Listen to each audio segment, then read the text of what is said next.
If we have our board.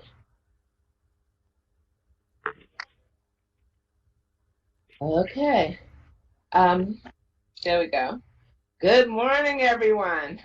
So it's good to see everyone today. The Prince George's County Planning Board is in session for its first meeting of 2022. It is January 6, 2022. I'm Elizabeth Hewlett, Chair of the Prince George's County Planning Board, and with us today we have Commissioners Dorner and Commissioners Washington. At the moment, we will be joined by the other commissioners a little later.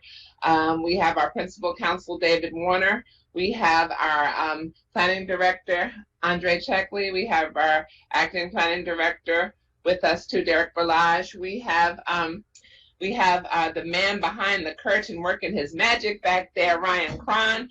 We have Kenny Flanagan, Senior Planning Technician, working the PowerPoint here. If you need him to move things along, you ask for Mr. Flanagan. Mr. Flanagan. Okay, we have our Chief of Development Review, James Hunt, who is right there with us. And we also have, I'm not sure if we have our other Deputy Planning Director, Suzanne King, or not, but we have with us last month I announced that Lee Kratka was retiring, but like the Terminator, she's back. She's just here helping out. So we're so pleased to have her with us again for this planning board meeting. She's helping us out a little bit as we transition. So Ms. Kratka, we're pleased to have you. So I just wanted to say those things, of course. So the planning board's in session for its Thursday, January 6th, 73rd virtual meeting. As we continue business operations, we're propelling Prince George's County forward. We're going to remind everyone of our continued guidelines for participation in these virtual hearings. Speaker pre-registration and pre-submission of comments and exhibits is required. All participants must pre-register, and all materials or exhibits, if any, must be submitted by 12 noon on the Tuesday before the planning board meeting, as shown on the screen. See the cursor. As announced in every single weekly meeting, as posted on our website, and as clearly stated in bold red on our published weekly planning board agenda. It still amazes me that people say they don't know. Registered speakers and presenters may join the meeting with the link provided via the email from the planning board office, or may listen or participate by phone utilizing the call-in number provided via the email.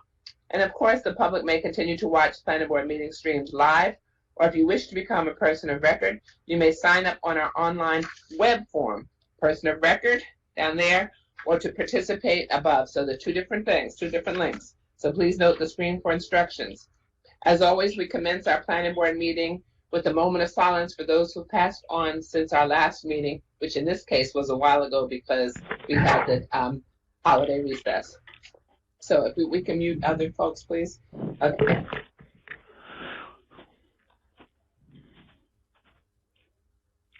We're getting feedback from somebody, so we're going to mute everyone else. Okay, thank you. So I'm still not muted, right? Okay. So I'm asking everyone to listen up and listen up carefully.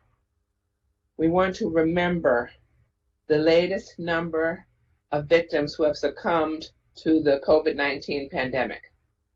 Human beings, not just statistics. We have had over 58.8 million cases, 58.8 million cases in the United States alone, and approaching 854,000 deaths in the United States alone. On Monday, there was a report of over 1 million new COVID cases in one day. And that was Monday the 3rd. That was a record. We are averaging 1,200 COVID deaths daily in the United States. And right now, over 98,000 Americans are hospitalized due to COVID. And this was as of this past Monday, and this is a 32% increase over the previous week. So we're asking that you stay safe, and we're asking that we remember those that we lost to COVID. So throughout the nation and the world, due to other reasons, we're going to acknowledge the people who have passed on, and I'm going to start with the incomparable Betty White. age 99, just a few weeks short of her 100th birthday. She was the Emmy Award-winning comic, best known for her roles on Mary Tyler Moore Show, The Golden Girls, and Hot in Cleveland, just weeks before her 100th birthday. But they are going to go on with her 100th birthday celebration, as I understand it. We want to remember Bishop Desmond Tutu, age 90, the Anglican Archbishop who won the Nobel Peace Prize for his struggle against apartheid in South Africa.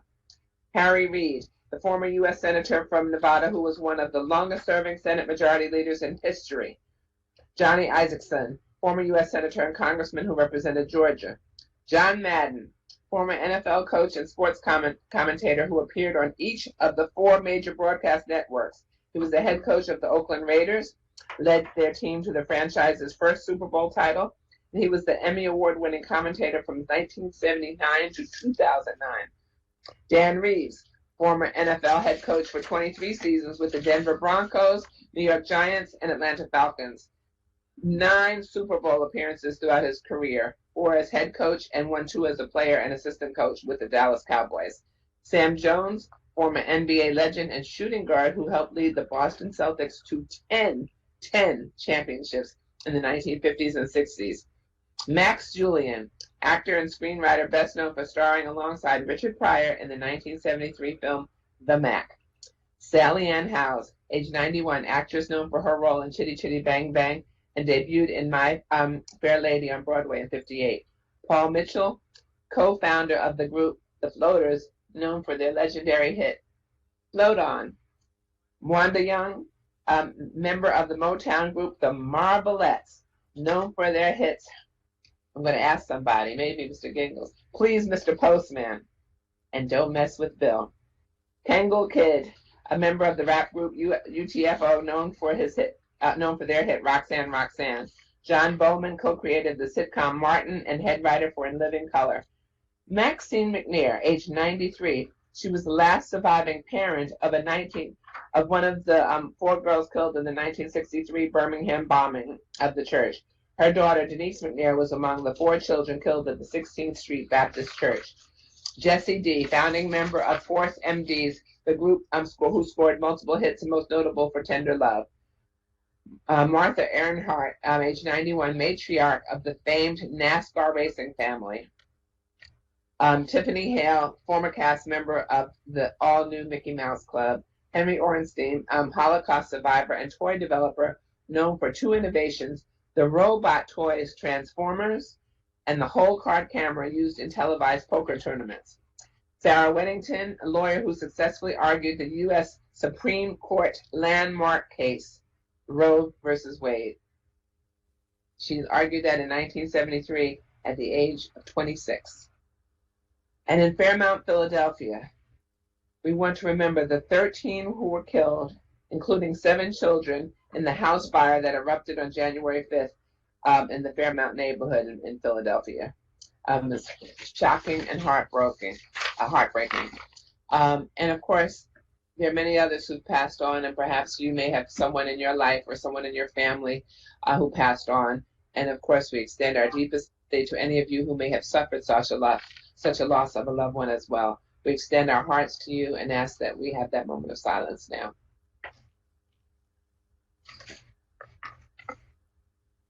Thank you. So again, is the month of January, and January is National Blood Donor Month. Consider donating because we really need, the Red Cross really needs blood donations. It is National Slavery and Human Trafficking Prevention Month. The situation with human trafficking is egregious, and it keeps escalating. So we have to keep our minds and eyes open for any signs, subtle signs or blatant signs, and report things that we may see that are highly suspicious. It is also Financial Wellness Month. Good luck with that. Get Organized Month. Even more luck with that. And Get a Balanced Life Month. Triple luck with that. It is National Be On Purpose Month. So everything you do should be intentional, not just happenstance. Don't let things happen to you. You lead your life. It is National Hot Tea Month and National Soup Month. Again, it is January 6th. It is National Technology Day. And in this virtual environment that we've been living in for coming up on 2 years, let's give a shout out to all of the people who helped us with technology on this Technology Day. I want to give a shout out to our commissions IT team. And I want to give a shout out to everyone who has helped us navigate these very challenging times.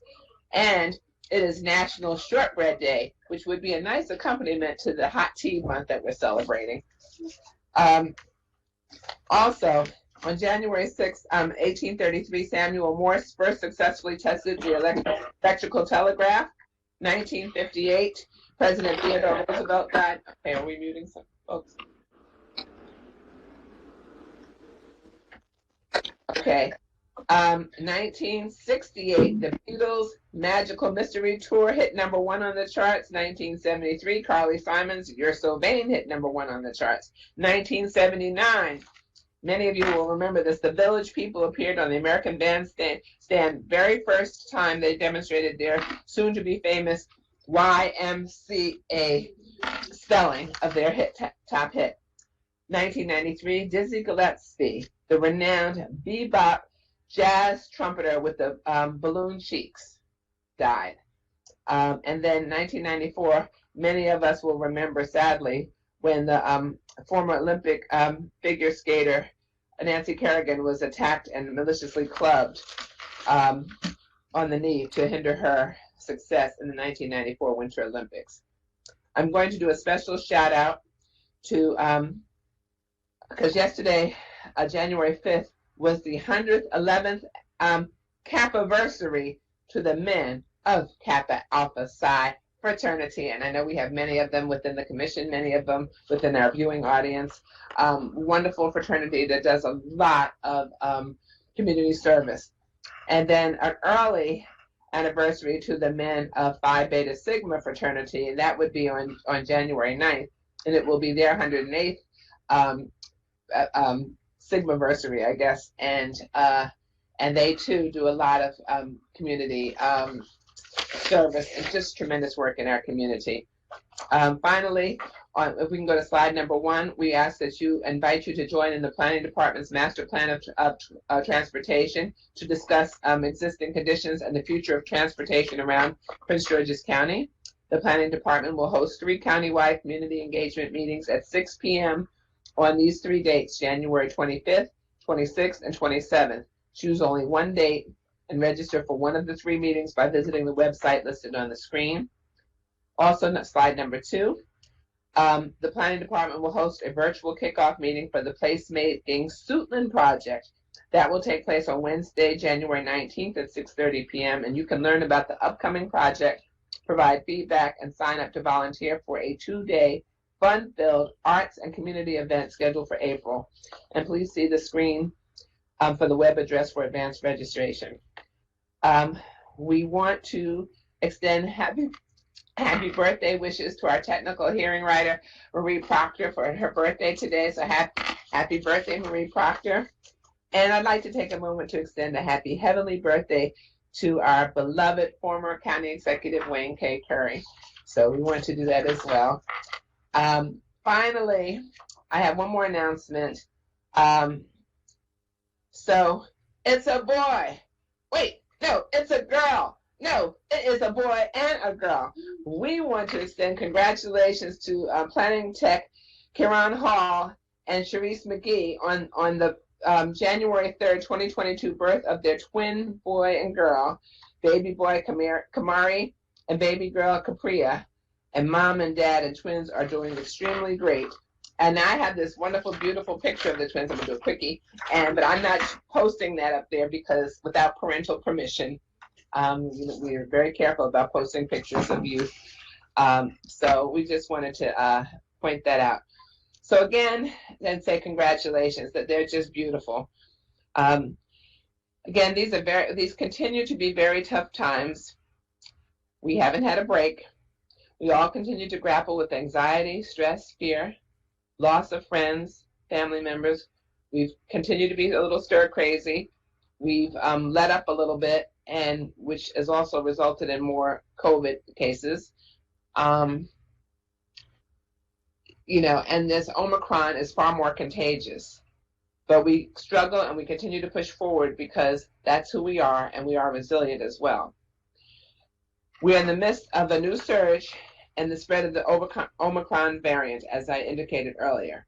This past week, we had on one day, Monday, we had over 1 million cases reported in one day, and over 5.5 million reported COVID cases worldwide.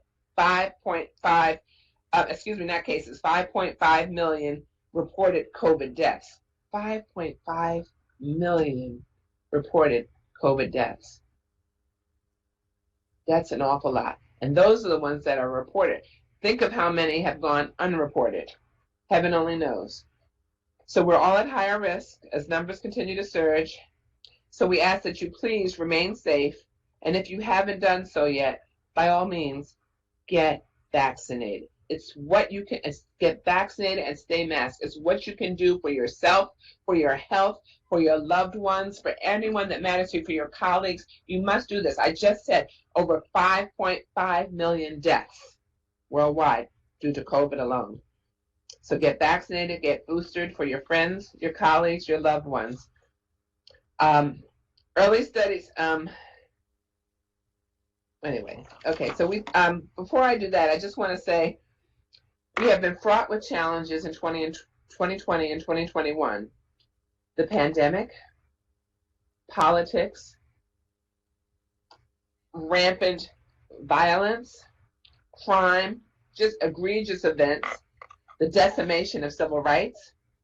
And yes, the new year started with challenges as well, not to mention that today is January 6th, the anniversary of the egregious abomination events that took place last January 6th. But I ask that you embrace 2022, regardless. The challenges are there, but do your part to promote safety and to offset the evilness and stuff that we see that should not be happening. And you can make a difference. Each person can make a difference. So I know the people who participate in these hearings and who watch these hearings, you may think sometimes one person can't make a difference, but you really can. So be kind to one another. Be vigilant in terms of our rights.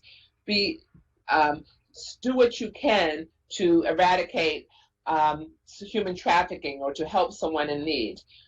And just keep moving forward in a positive fashion. We thank you and appreciate all of your flexibility, cooperation, and support as we continue our planning functions in our virtual environment for the safety of everyone. And we ask that you embrace 2022 and by all means, remain ever hopeful. Things will get better if we work collaboratively, collectively, and individually doing your own part. Thank you. And with that, I'm going to go to today's agenda. The first item on their agenda is the draft minutes of the December 16th meeting. Is there a motion? Approval, Madam Chair. Move approval, Madam Chair. Okay, well, we have a motion by Commissioner Washington. We'll take your words as a second, Madam Vice Chair. Madam Vice Chair? Vote aye. Commissioner Washington? Vote aye. Commissioner Dorner? Vote aye. Okay, and I think that's just the four of us right now, so the ayes have it 4-0. We have the consent agenda, which includes items 4A through 4F, draft resolutions and final plats, but I do have Mr. Haller signed up on item 4F. I don't know if he's on or not. Can we check, Mr. Good Planning? morning. I am on, and I'm just here in case there's any questions. Okay, thank you. I don't see any questions. If not, is there a motion? Regarding the agenda, Madam Chair. Okay, we have a motion to approve items 4A through 4F from Madam Vice Chair. Is there a second? Okay. We have a second from Commissioner Washington. Madam Vice Chair? Vote aye. Commissioner Washington? Vote aye. Commissioner Dorner? Vote aye. The ayes have it 4-0. Next item on our agenda is CDP 9306-05, the preserve at Piscataway, Bailey's Village. If I may stop for a second, is there a CDP statement? Normally I have to read a CDP statement. No? Okay, maybe not.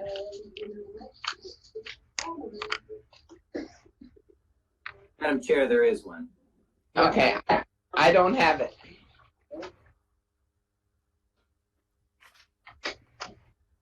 And send it to Lee Marie sent it to me this morning. Okay, so we'll, hold on, we'll get it, but while we're doing that, let me just make sure we have everyone we need. Mr. Zhang, are you on? Yes, ma'am. Happy New Year to you. Okay, thank you. And Ms. Kozak, are you on? Yes, present. Wonderful. Mr. Gingles, are you on? I am, Madam Chairman. Good morning, What- members. Good morning. Thomas Isla? Here, Madam Chair. Now I have these signed up as others, but I guess, Nushin, Amirpur Woodlawn, are you a proponent? Ms. Amirpour is the, actually, she's the developer representative. Okay, so she is Yeah. that, okay. And Seth Churchill? Good morning, I am here. Okay, and I'm gonna move you to the proponents, okay. Jeffrey Tibbetts? Can you see? It's with a G, Jeffrey with a G. Okay, so Jeffrey Tibbetts signed up, but we don't see him on. Joy Johnson? Are you on? I'm here.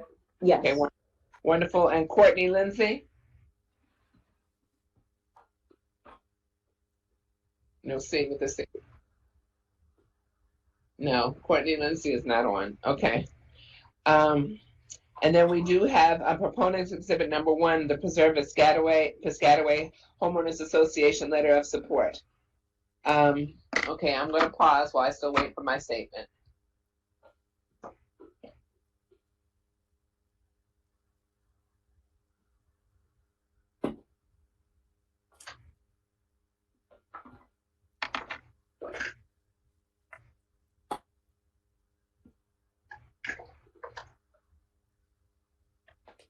All right, we're going to take a 2-minute break. I don't have the CDP statement. Thank you.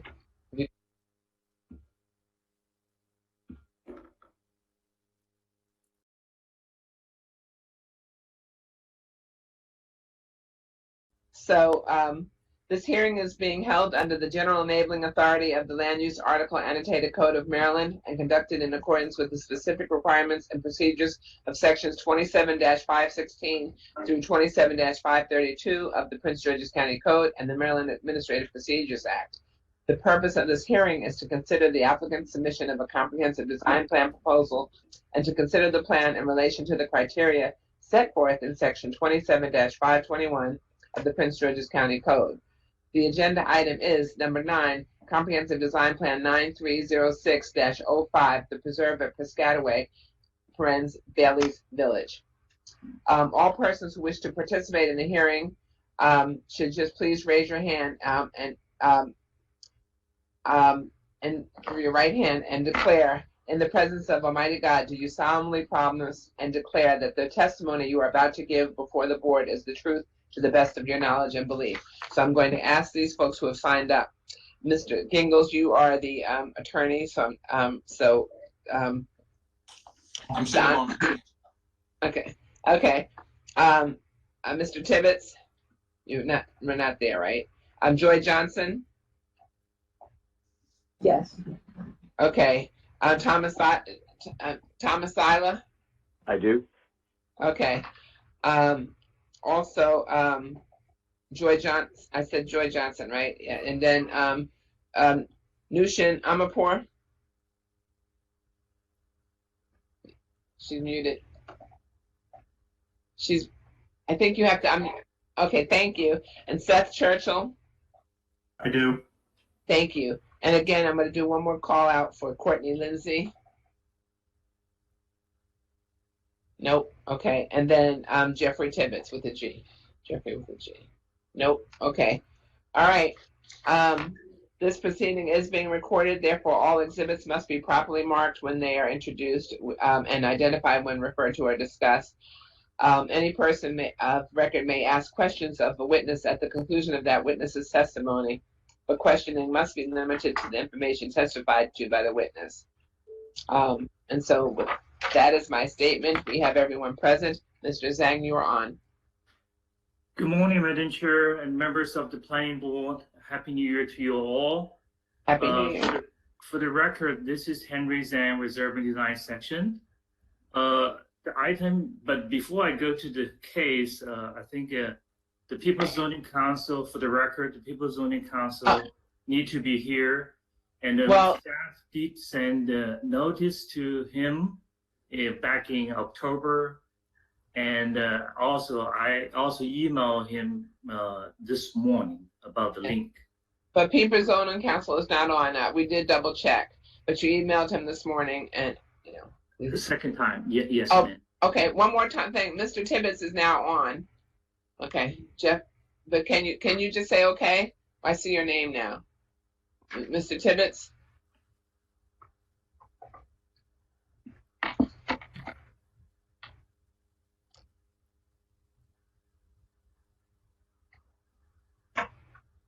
Mr. Tibbetts, can you unmute yourself?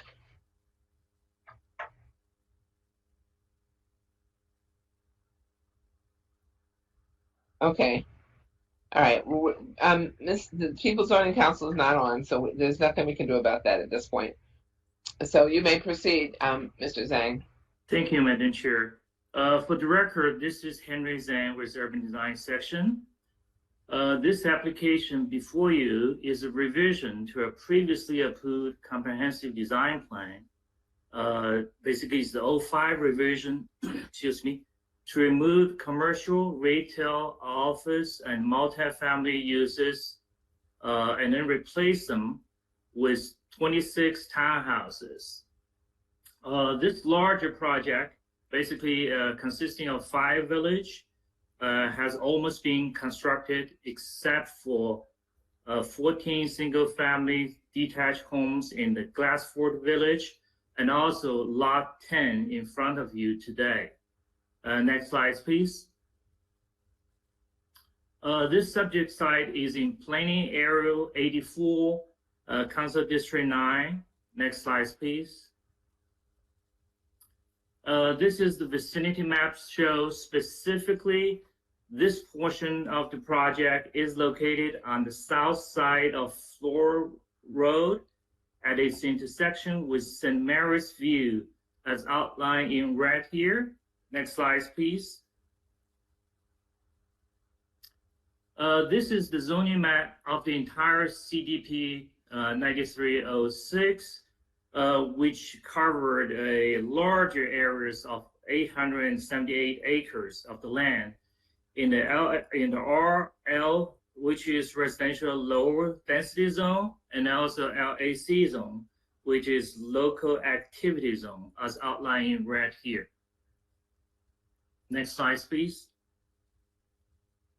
The land impacted by this CDP is in the LAC zone, specifically known as Lot 10, which only cover 1.65 acres of the land. Next slide, please. This aerial photo shows that the subject site basically has been roughly graded. Next slide, please.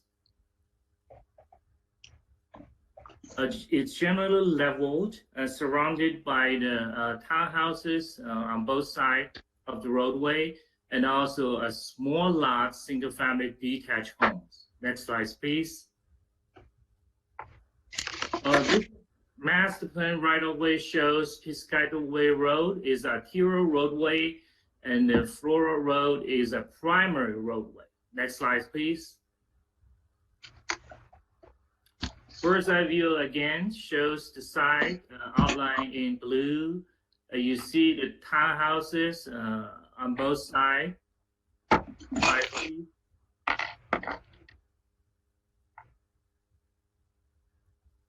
Next slide. Okay. This is approved basic plan. Basically, the entire preserve at Piscataway was approved on the 2 basic plan. This A-9870 basically covered LAC zone. The rest of the residential zone covered by A-9869. Next slide, please. This is the up-close look at the LAC zone. This A-9870 approved back in 1993 basically covered almost 20 acres of the land, of which about 6.75 acre has been designated as a commercial/retail office with a development cap at the 70,000 square feet. At the same time, approximately 13.23 acres of the land has been slated for residential use, which has a cap at 140 DUs. Over the years, this LAC portion of the commercial use has been developed and approved, developed with residential use, and also a small portion of it, 1.65 acre, still vacant, and also has been retained for the use other than the residential. Next slide, please. This is the most recent approval, basically by the 03 revision. The CDP, original CDP, has been revised 4 times. 03, this one has the impact on the layout. This is the most updated layout of the entire project. The 04 revision was approved by the planning board in last year, which was a revision to 2 architecture-related conditions and doesn't have any impact on the layout. Next slide, please. This is basically the 05 revision in front of us. You will see the impact is limited to lot 10 here at the upper hand corner of this slides. Next slide, please. This just illustrative map basically shows the possible townhouses, which are mainly rear-loaded townhouses accessed through alley. Basically, it's pretty much the same architecture model, which will be matching those of constructed and occupied townhouse units. Next slide, please. This is a type 1 tree conservation plan, which included with this CDP. And the future review of the TCP1 will be carried out at the time of preliminary plan of subdivision. Next slide, please. This proposed the CDP, which will remove all the commercial/retail office uses, and only have the residential use will be constructed on the site. Does not conform to the purpose of LAC zone, as stated in section 27494A as in the staff report, because this revision basically will remove use and service function from this master planned community. Most importantly, as stated in section 27-521A, which listed all the required findings for planning board approve a CDP, basically requires this planning board to find conformance with the governing basic plan. In this case is A-9870. In staff's opinion, this CDP fails to demonstrate conformance with the basic plan, which clearly designated the commercial/retail office uses on this property. The applicant could remove commercial/retail office uses on this portion of the property if they would have amended the basic plan. This applicant also submitted a letter from the HOA, which basically in support of this application. At the same time, 3 citizens signed up as opposition. But it's turned out after a conversation with 2 of them, they are basically in agreement with staff's recommendation. Urban design section recommend that the planning board adopt the finding of this report and then disapprove CDP 9306-05, including type 1 tree conservation plan, TCP 1-009-94-04 for Bailey's Village at Preserve of Piscataway. This concludes the staff presentation. Thank you. Thank you, Mr. Zhang. So I'm going to need a little clarity, and then we'll turn to Mr. Gingle. We'll see if the board has any questions, and then we're going to turn to Mr. Gingles. So I just want to make sure I'm clear. The council put this this entire property in the LAC zone back in 1993, Yes, ma'am. and then the basic plan designated the subject property as commercial. And Actually, this No. A-dash include two parts. Basically include the 6.5, let me see the number, 6.75 acre in this LAC zone for commercial / retail, office, and a multifamily use. And then another 13.23 acre slated for the residential use, which has a cap of 140 DUs. okay, so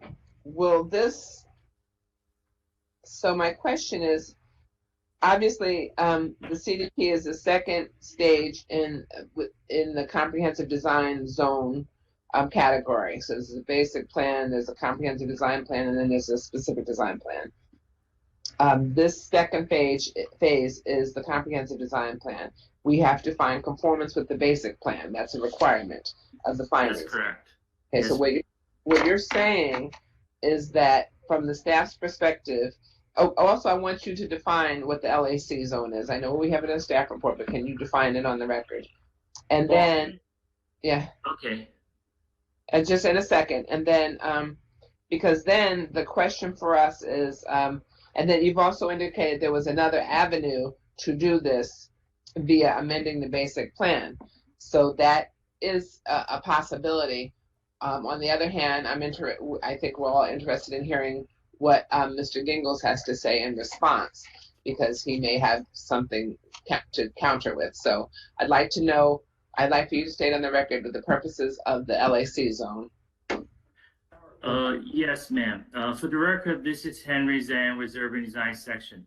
LAC zone, which is local activity zone, is one of the 9 comprehensive design zones in the county's zoning code. I think among many of the purpose, one of which is that the uses had to be local and a service function to basically serve the completely master planning community, basically. So that means the use had to be complementary and then serve the local need of the residents of the community. As I stated, this larger community almost completely built out, and based on the A-9870, this is the only piece of the other uses which has been deemed as a use and a service function which will serve the local residents. As also I stated previously, over those years, planning board's approval and the others through all those approval and construction, this is the only piece which is 1.65 acre left will be available for this other functions. Okay. So this is the last one, and then this application, they basically require to completely removal of this function on the. Okay, so it's a local activity. Okay, hold on. It's a local activity center.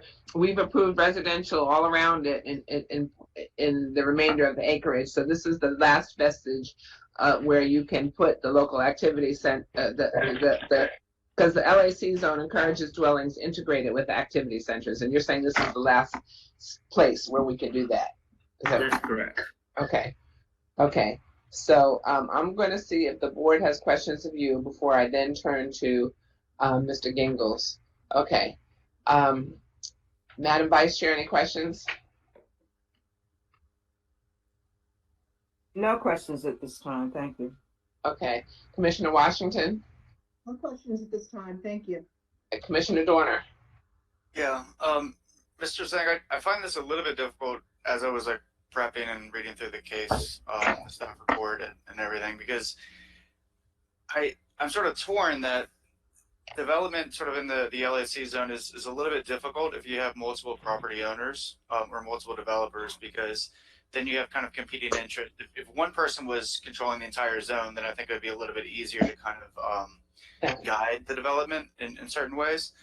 Because what I'm kind of struggling with is whether or not the LAC recommend, if it's a recommendation of certain kind of mixes. And I understand from like, if I was playing SimCity or some development game and I wanted to like encourage like the highest and best use and development and kind of play out the scenario over the next 20 years, like what we would want to do, that we'd want to have the activity center and density kind of flow out from afterwards from around there.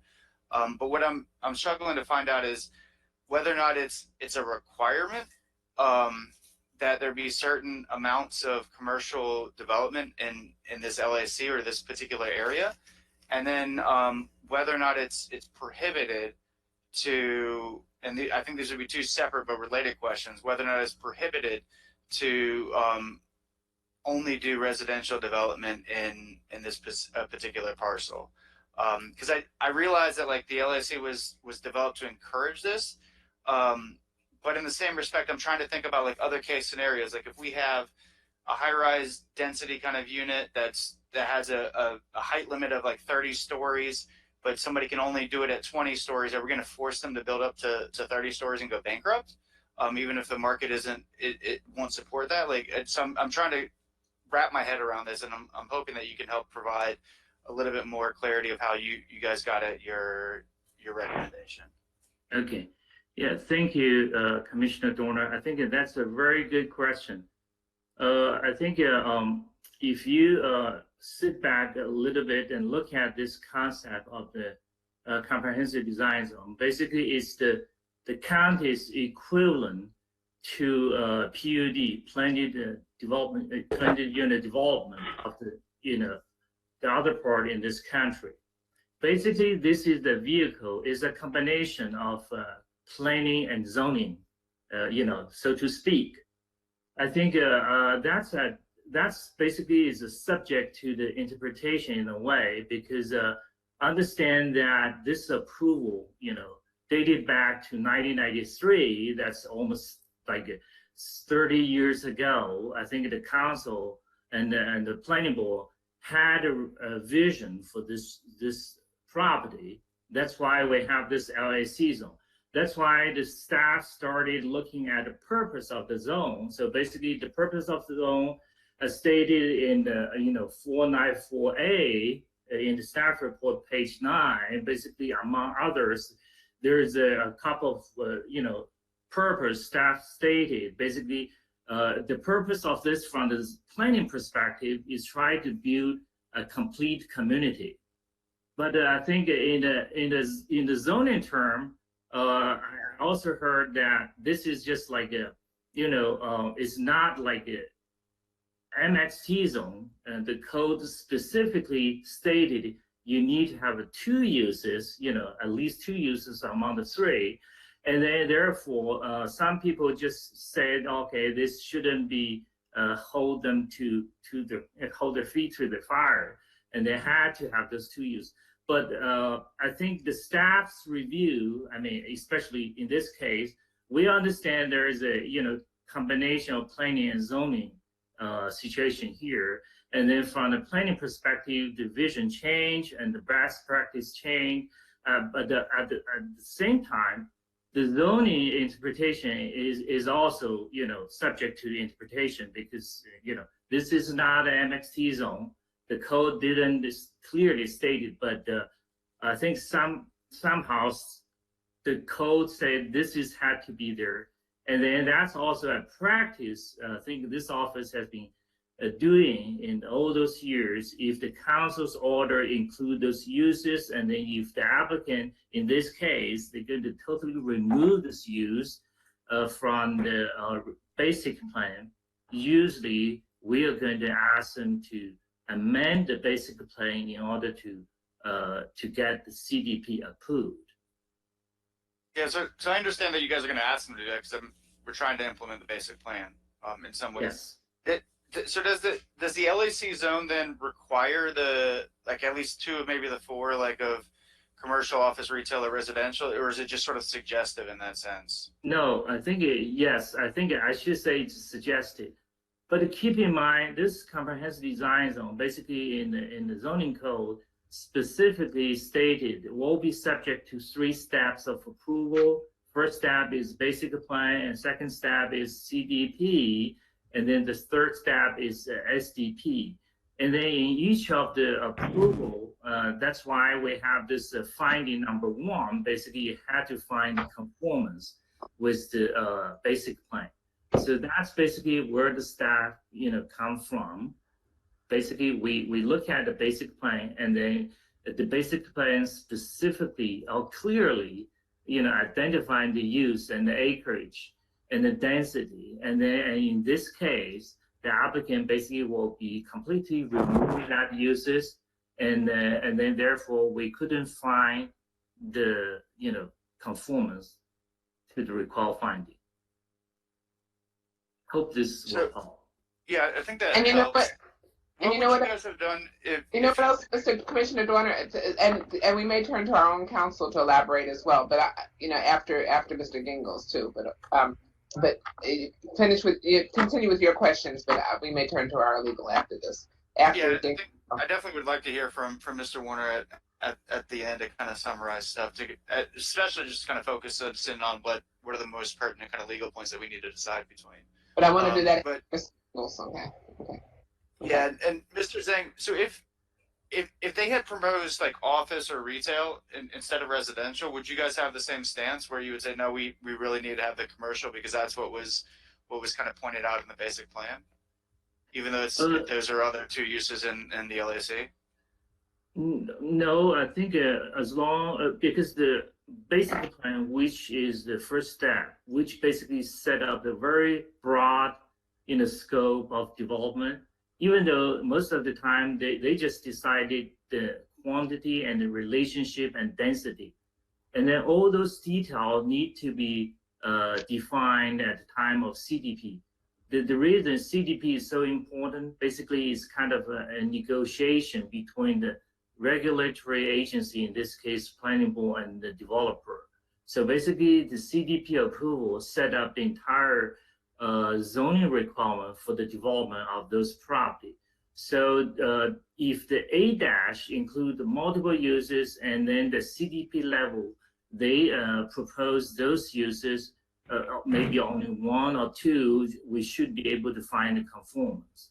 But in this case, as stated, because the use has been clearly identified by the basic plan on this LAC property, and then now they just the applicant want to use CDP to completely remove that, and then that's why we couldn't find the conformance. Okay, all right, thank you. I'll go ahead and I'll let Mr. Gingles present his case, and then wait for Mr. Warner to clarify as well. Thank you.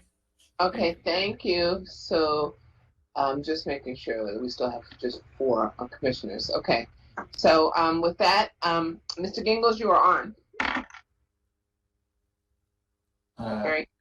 Good morning again, Madam Chairman, members of the board. For the record, Andre Gingles with law offices in Laurel, Maryland. I think this is the first time I've had a case at the first day of your year. So I will unfortunately be unable to be brief. But I'll start with noting it's a 30-year-old basic plan. Approved by the council pursuant to CR 60 in 1993. And we're nearly 97% complete. This amendment impacts 1.65 acres, which is essentially about 0.002% of the development. There is a single basic plan that is approved for both the RL and the LAC zones, and now we have a single CDP that's approved over both of the zones. I think Commissioner Dewar got to the issue, but I do feel that it's necessary, particularly because of it being listed as a disapproval, that I have to go a little bit more thoroughly through the staff report because of findings that we would be asking you to consider if the board determines that this should be voted upon favorably. I'd note first that the disapproval recommendation commences with finding number 7 that's on page 6 of your report. And it asserts in sentence number 2, that first paragraph, that the LAC zone is intended for mixed-use development. And you've already gotten into a bit of a conversation about mixed use. There is nothing in the LAC zone that uses that term. And so we disagree with that finding that's in your staff report. The assertion is not found anywhere in 27-494, which is the section of the ordinance that expresses the purposes for the LAC zone. And I think it remains accurate that the improved land use quantities for the LAC zone were intentional and perhaps even approved with the idea that it was going to foster creation of a local activity center. But it's also true that there's no minimal amount of uses that were mandated in the basic plan, no mixed use mandated in the LAC requirement. There's, in sense, that is appropriate. That means there's no condition in the basic plan, no nothing in the zoning ordinance that says you have to develop the uses that are in that zone. We note that in the initial basic plan, the applicant only proposed that there be 40,000 square feet of commercial development, which the staff did oppose at that time. I mean, if you look at finding number 9 in that basic plan technical staff report back from 1993, the staff had a condition in a finding, the condition was number 15, in which they pushed that the commercial be up to 70,000 square feet. Mr. Gang, let me stop you for a second. Do we have that finding from? I'm not sure if it's in your report, but it's among the research that we looked at in terms of the initial basic plan. Okay. But I would tell you that it's if you look at finding number 9 and condition number 15 of that technical staff report, that is the discussion. Ultimately, at the time of the CDP, that area came in at 40,000 square feet. A further note, if you look at page 8 on the staff report, the staff goes on to list conditions 1, 8, and 10 of the basic plan as being applicable to the applicant's amendment, and asserts that our proposed amendment is not in conformance with these conditions. So first off, with condition number 1, that's just a listing requirement. It's not a development requirement. It essentially says you have to list this on the basic plan. And it only refers to the basic plan, not the CDP, nor this pending CDP amendment. And that's the clear language of that condition. With regard to condition number 8, it only expresses that a majority of the commercial uses proposed to be retail. It doesn't mandate the development of commercial uses. It just says that the majority of the commercial should be retail. Again, that's the clear language of the condition. But and lastly, with condition number 10, staff didn't find any issue. The staff then on pages 8 and 9 assert that the CDP doesn't conform to 2 of the listed purposes of the LAC zone, which is expressed in 27-494A, nor a general principle that they list for 27-495A.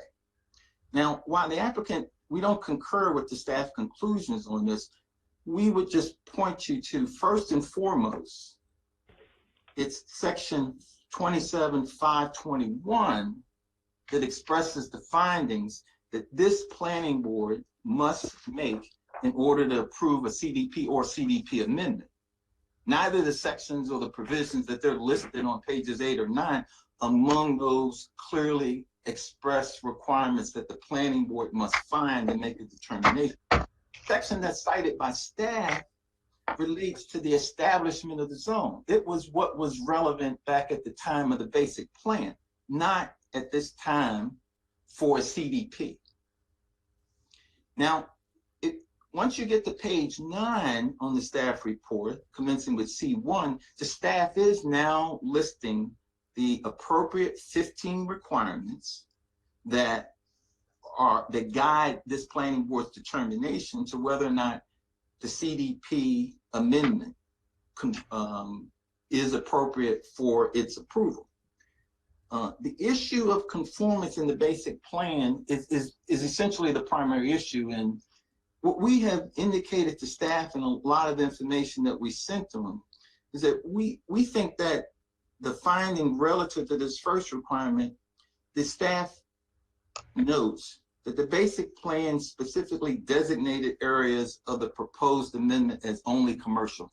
I would ask if the board could put back up what Mr. Zhang had as slide number 9. Excuse me. We can do that. Slide number 11, I'm sorry. Okay.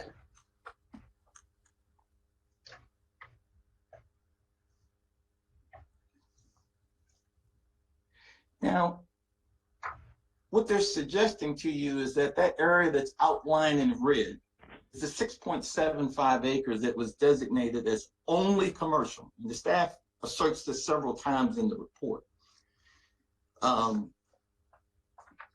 We've provided staff with that exhibit where we just sort of outlined that area, and they all agree that that's the 7.75 acres that's designated as commercial.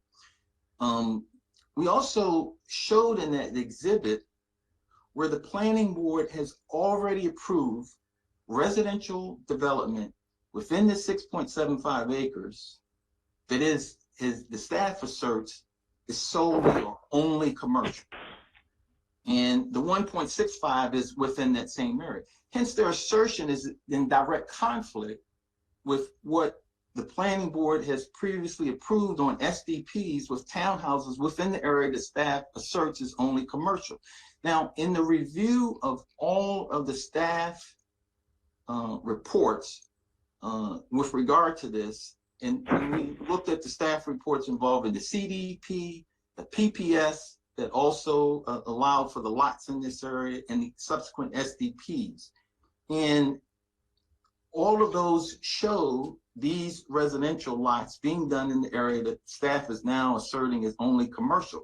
And the review of the staff reports has no staff discussion, nor any staff concern relative to the planning board moving forward with residential development in an area that they're now asserting is solely a commercial area. In fact, finding number 5 that was in the preliminary plan of subdivision that specifically lotted out many of those areas indicated that's in this commercial area indicated that it conforms to the land use recommendations that are in CR 60 1993, which is the resolution encompassing the basic plan. I would note that in the following sentence after they declare the only commercial declaration, staff asserts that the process would be for us to seek a basic plan amendment. And Mr. Zhang talked a little bit about that. However, you'll note earlier in the report, and I referenced this on page 7, staff's already indicated that the LAC zone without any commercial development would be unacceptable because they're sort of deeming it a 2-use mixed-use zone. Finding number 7 on page 6 is what I alluded to earlier. So essentially, staff is asserting, consistent with their prior mixed-use declaration, that the LAC zone mandates 2 uses. And I would just note that the Denver Court of Appeals decision. Mr. Gingles, I just have a quick question. Sure. So I'm looking at page 6, and yeah, what I would agree with, it says the LAC zone is intended. It doesn't say mandated, number 1. And when I think it says mixed use developments, which probably would have been an okay language had there really not be, if there really was no such thing as a mixed-use zone. So, because sometimes people can get confused whether you're talking about a mix of uses or a specific mixed-use zone. So it sounds like, I think they may have been saying intended for more than one type of use. I'd even grant you that in terms of mixed development as opposed to mixed-use zone. But I would note again that the Zimmer case, which was authored by the Honorable Glenn T. Hurl, and it's a case that I handled at the lower level. There was an LAC zone that was solely commercial, did not have two uses.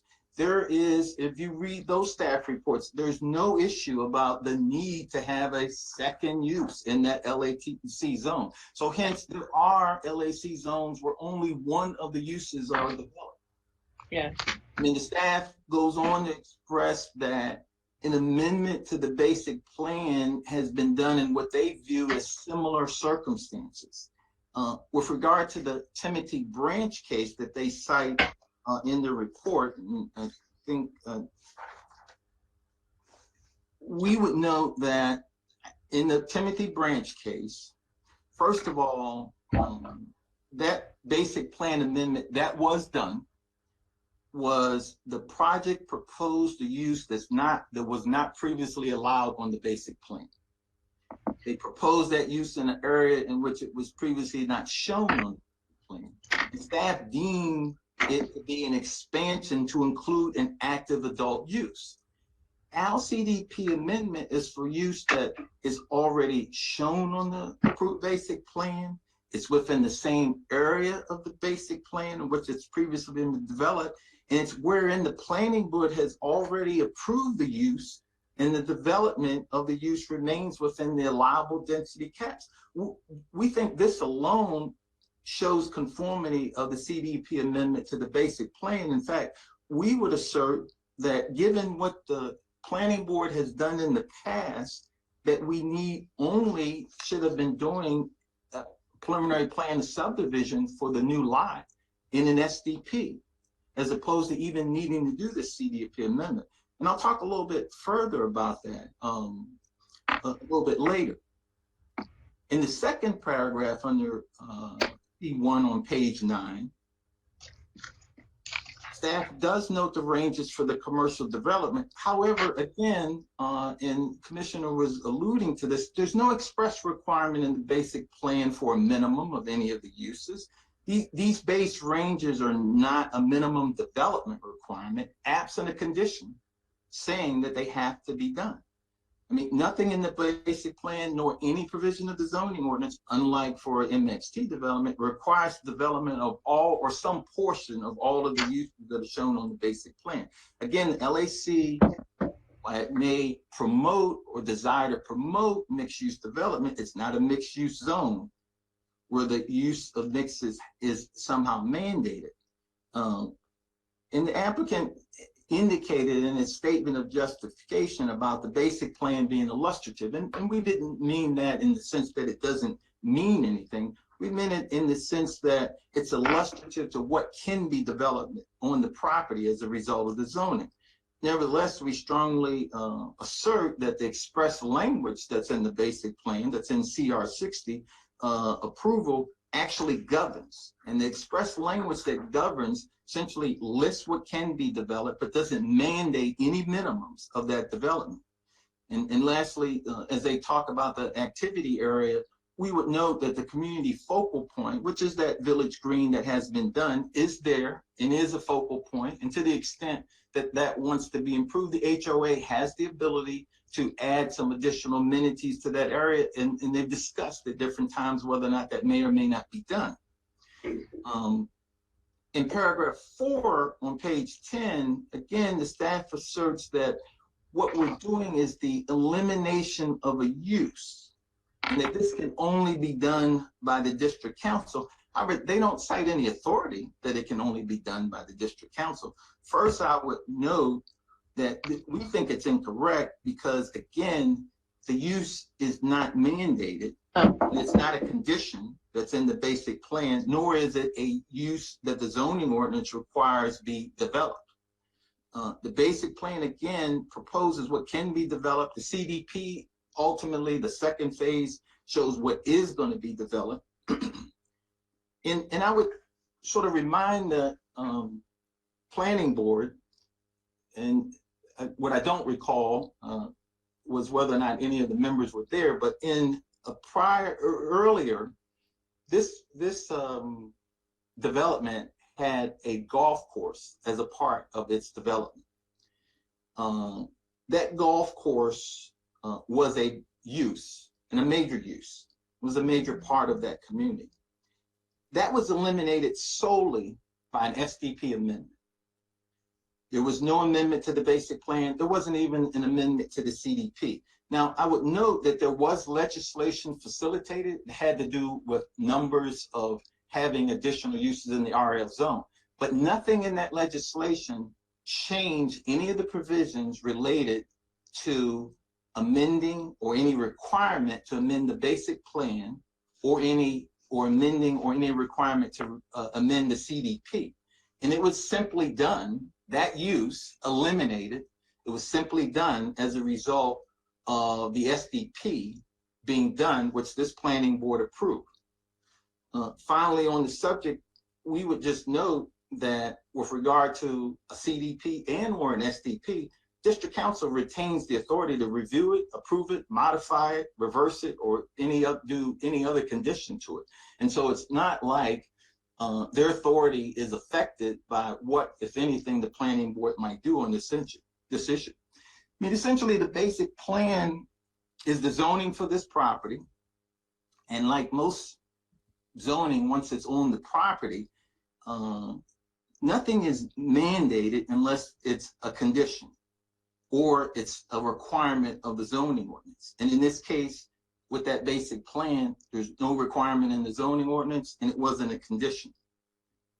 Relative to the second planning board finding that needs to be made, we did inform staff of our long efforts. They've gone on since 2004 in terms of the marketing of the property for commercial development. A lot of different things have been attempted.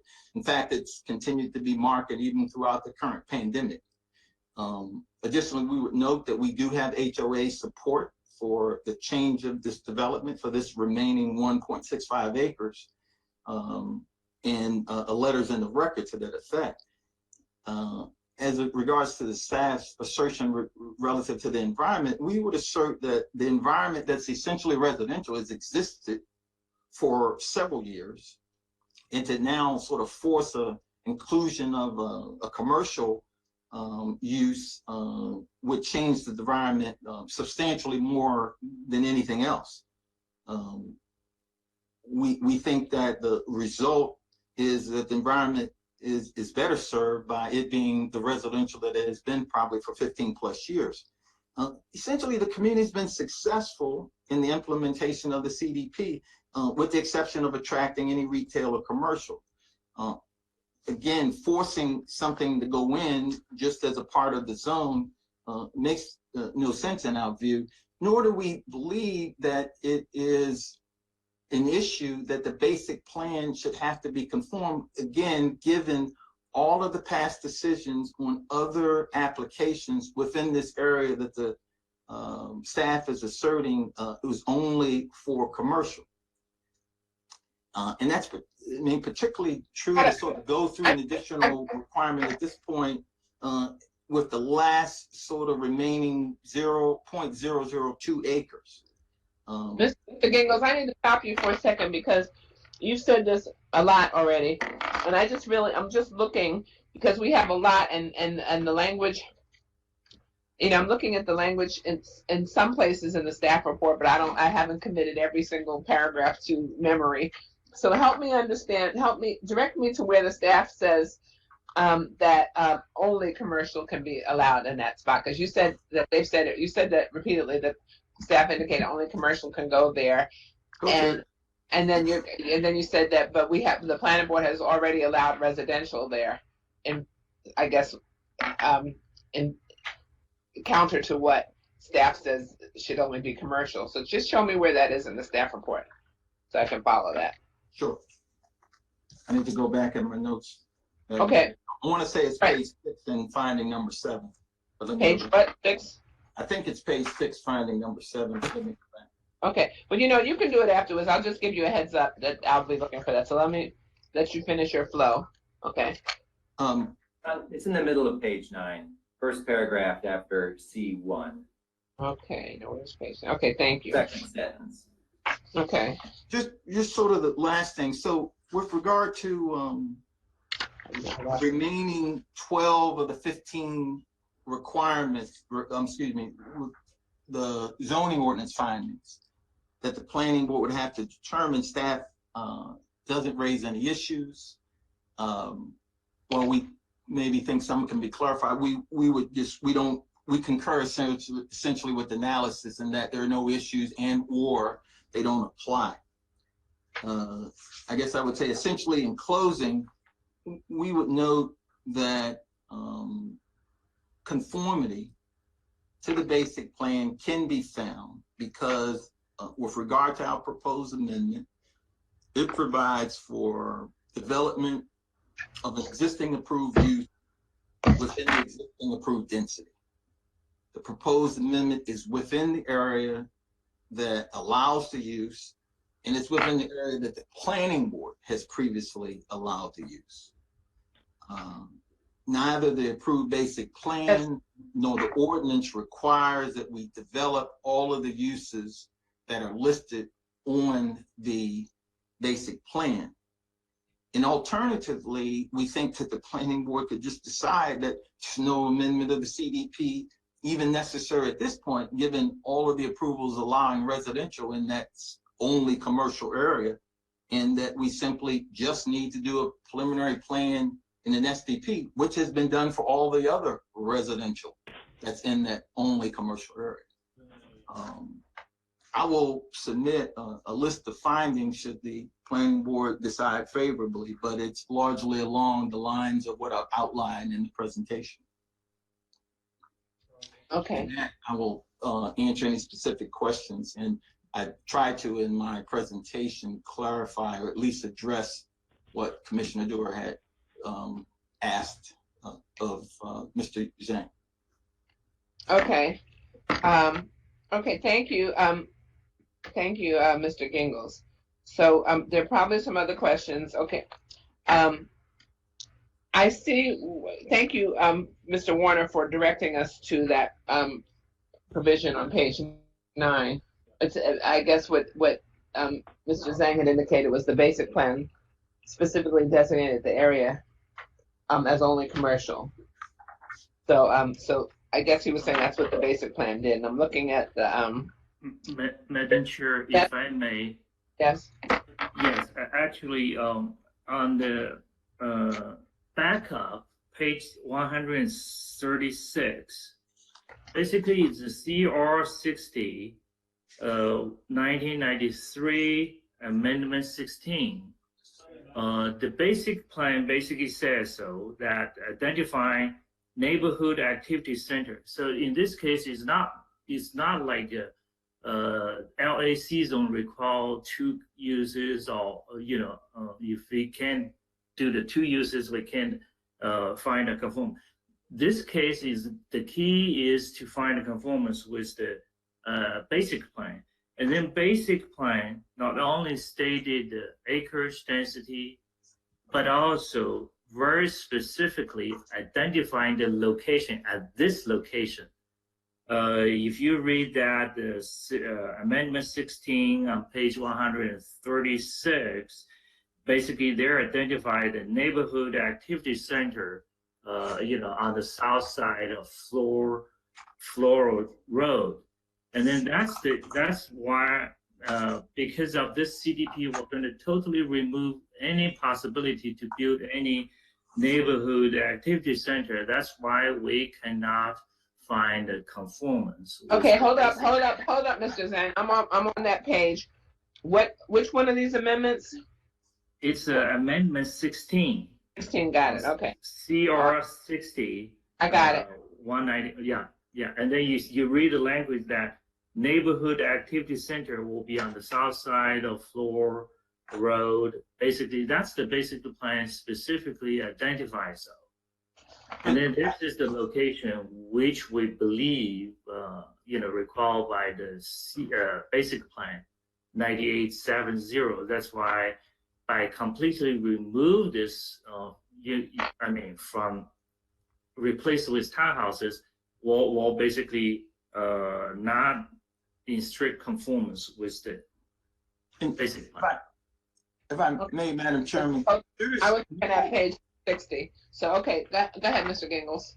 I'm sorry, there's no way, shape or form, and I've done a lot of commercial development in my time, that any neighborhood center can be developed on 1.65 acres. Once the planning board allowed residential development and other development in that 6.75, which in CR 60 was initially listed as 8.53 for commercial acres, and some of it was obviously going to be in, and that's in the LAC village zone in CR 60.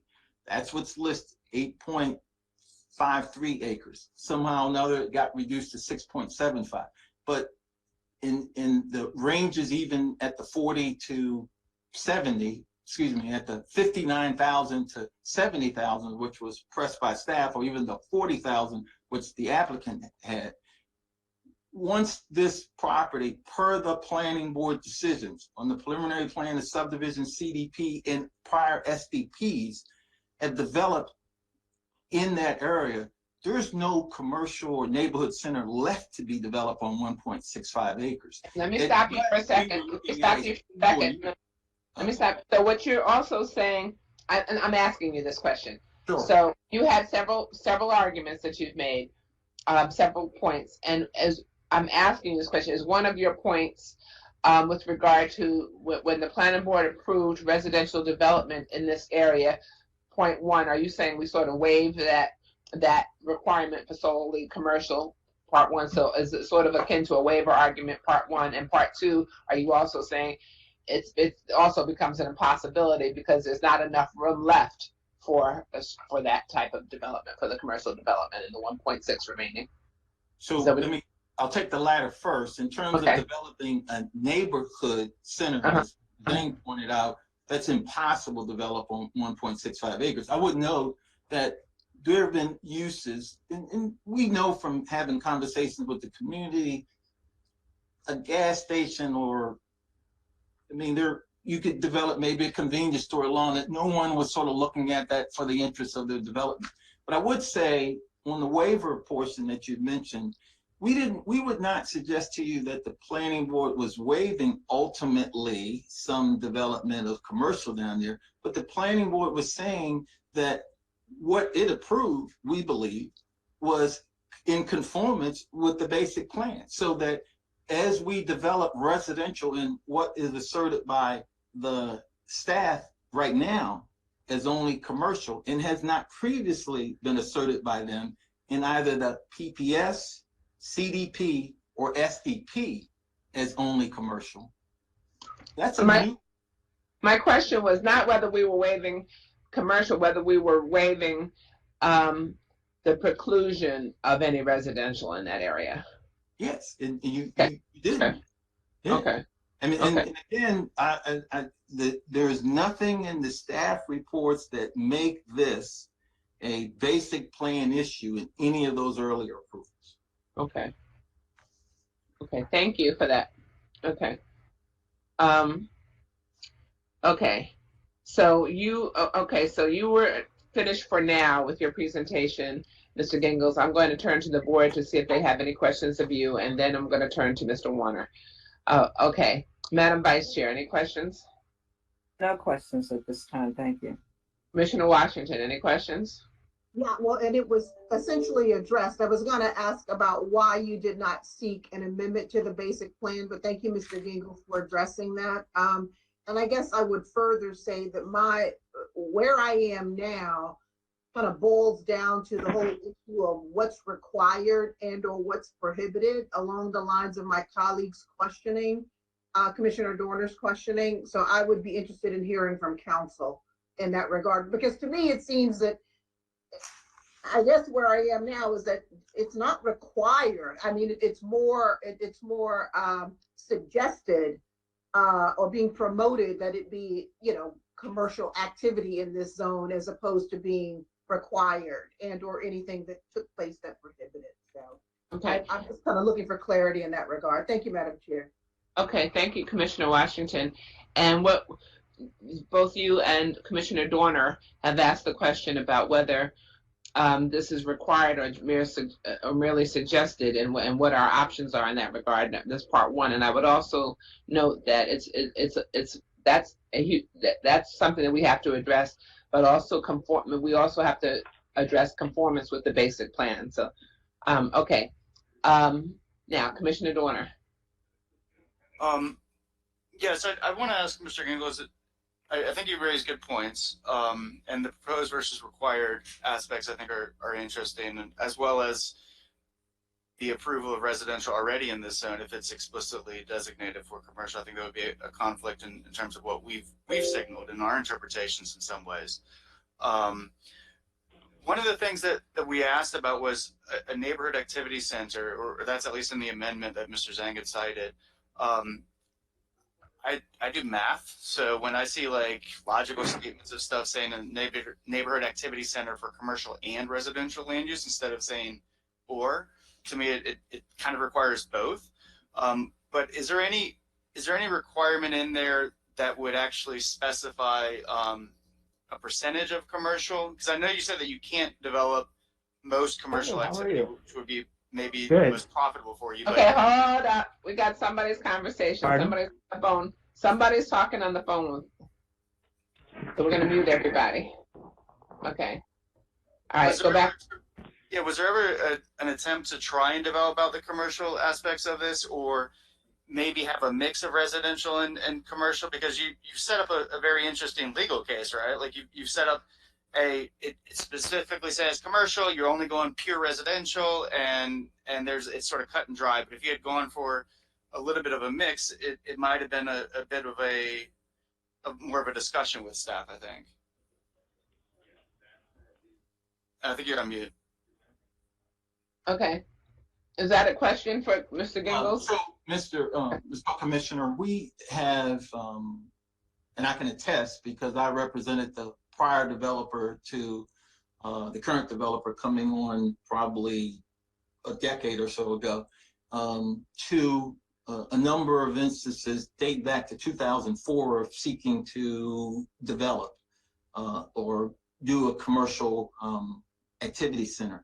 I mean, in large part, and in deference to staff, only because I spent a fair amount of time in Columbia, I know the similar kind of zoning and what it's sort of intended. I've also sort of seen a lot of things sort of fail, but it is sort of situated and it was sort of listed, and it does provide in the basic plan the appropriate quantities of density and intensity. And there were efforts made, and even through the pandemic, we've gone after everything from just a couple of retail buildings that would be service, probably pizza delivery and those kinds of things, to going after some development with, once we were looking at a daycare center, in addition to a few other uses in there, in large part because the because the area has essentially still stayed fairly rural suburban, but I won't call it urban. It has some pockets there. There, in just a limited amount of traffic that's coming along there, there's been just no interest in developing it. I'd also move back to that 6.75 acres in which we ultimately, in the planning board approved, then decreased over time the amount of retail area that was left, given that a fair amount of that commercial area is now developed with residential, both townhouses in there. And so the single use kind of retail that could potentially still go there in many instances, as it's been floated to the HOA at different times. They've had no interest, and frankly, we've had some concerns because at that point, we were still developing residential, and you did not want to do anything as you were moving forward with that residential that was going to impact the marketing of the community. And there are certain retail uses that just weren't going to be determined appropriate. So it is both what has been approved over time that has decreased the ability to develop what I would call any type of either village center or any retail center of a decent size. I mean, I just have done enough development to know most folks are looking minimally. I mean, even for a fast food spot, they start off looking for 2 acres minimum. So it's sort of preempted. Okay. Okay. I think that's a helpful practical. Okay. And that's all the questions that I have. Okay. Thank you, Commissioner Dorner. Okay. So I'm now, before I go to our own counsel, Mr. Warner, our principal counsel, I need to double check something. So I know Mr. Tibbetts was having some difficulty signing on. I want to check. I know our team here has been reaching out to him. I want to do a sound check to make sure we can hear him and he can hear us. So you saw his name there, right? Okay, Mr. Tibbetts? Yes, madam, I can hear you. Can you hear me okay? Yes, we can. So we're good. Okay. Very good. Very good. Okay. Thank you. Okay, thank you. Okay, so with that, I'm going to turn to our principal counsel, David Warner. You heard the questions. Basically, the questions were, is there a requirement for commercial in this area? And then 2, and we still have to deal with the conformance to the basic plan issue. Can you shed any light on this discussion from a legal standpoint? Thank you, Madam Chair. I absolutely can do so. At this time, do you also want me to address Mr. Gingles brought up some legal? Yes, all of the issues above. as well. All of the above. Thank you. Okay.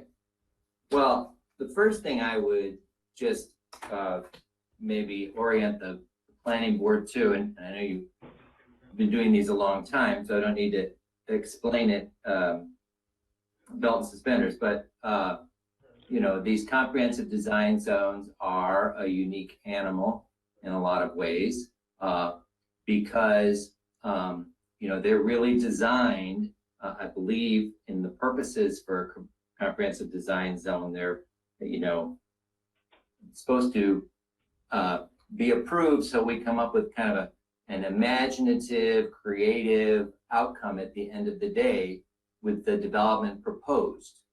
And so what a comprehensive design zone does is it blends a lot of the zoning and planning together as opposed to perhaps a development where we have the zoning, we do the detailed site plan, the preliminary plan, and the specific or the CSP, CSP, PPS, and DSP. In the comprehensive design zone, a lot of this work is done at the same time. So for instance, in 1993, when this property was rezoned to the different comprehensive design zones, it was required to also include approval of a basic plan. And the Zimmer case that Mr. Gingles refers to does make it very clear that the basic plan and the, in this case, the council resolution are part of the zoning process. What the Zimmer case does not say, however, is that the basic plan is a zoning map. If you look at the contents of a basic plan, it contains a lot of different things. Some things relating to zoning, such as intensity and density designations, but it also contains the general outline of streets, for instance, and access to the property. It has planning and zoning elements in it. So in this particular case, the local activity center, the purposes of which are accurately explained by Mr.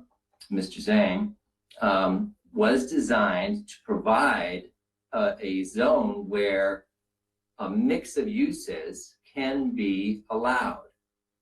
Keep in mind that zoning is designed in a way with the intent to, when it comes to uses, say what is allowed and what isn't allowed.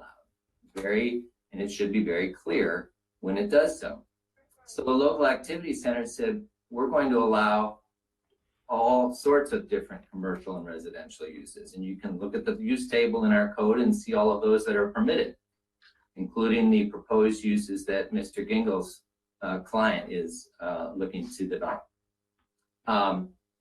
He's correct when he says that the local activity center does not require uses, unlike, for instance, the MXT zone, where you have to have 2 different types of uses. The LACs don't mandate that. They were designed for that. And clearly, in 1993, there's no question that the district council intended this to be a much different development than it's ended up being 30 years later.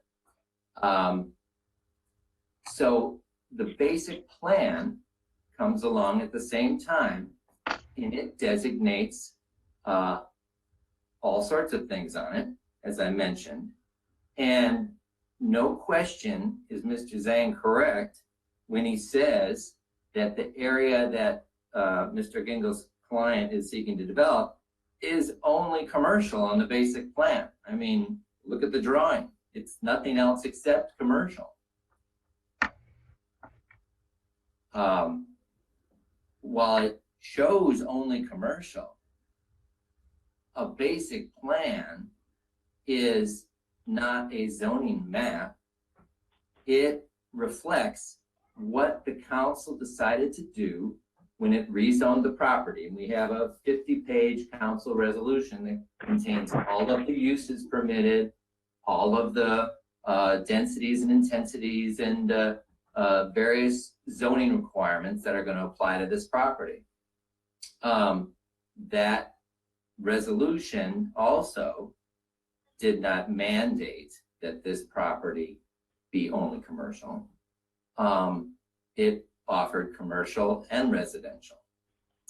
So when they adopted the basic plan along with this zoning, it was part of the master plan. It was a master plan and SMA that they said, you know, the proper thing for this area is commercial. And you can see it right there on the plan. And what we have traditionally done when a development comes along that does not meet conformance with the basic plan, we direct applicants to the basic plan amendment process. That's because that process gives in this case, the zoning examiner and the district council the opportunity to consider whether their designation of commercial was appropriate or not. And there's a process for this that's available to the applicant today, and it was available 6 months ago when we recommended it. The finding that we need to make, as Mr. Gingles points out and our staff report identifies, is we have to determine, or the planning board has to determine, if the application conforms to the basic plan. And as we can see in previous approvals, this board has determined that townhouses have conformed to the area marked commercial. The opinion of staff is, while that is true, no proposal came along with the intention to eliminate all commercial uses. And they feel the basic plan amendment is the right process to do that. However, when making a finding of conformance, it doesn't mean that you have to determine that something mirrors exactly what is on the previous plan. You know, we do that with subsequent site plans when we determine conformance. We'll do that when we look at the STP to see if it conforms to the detailed site plan or to the CDP. We make a decision on conformance. Is this consistent? And we can take into consideration all of the factors that would relate to that, including what has been done in the past, what is the relationship of the proposed uses to the surrounding area, and come up with a decision on conformity. I don't believe that the basic plan is zoning when it comes to only commercial uses can be developed at this location.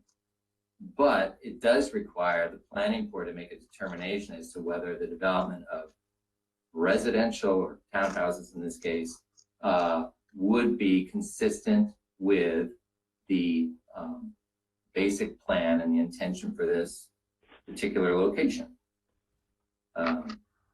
So no, in short answer, the LAC does not require commercial, and neither did the 1993 council resolution require commercial.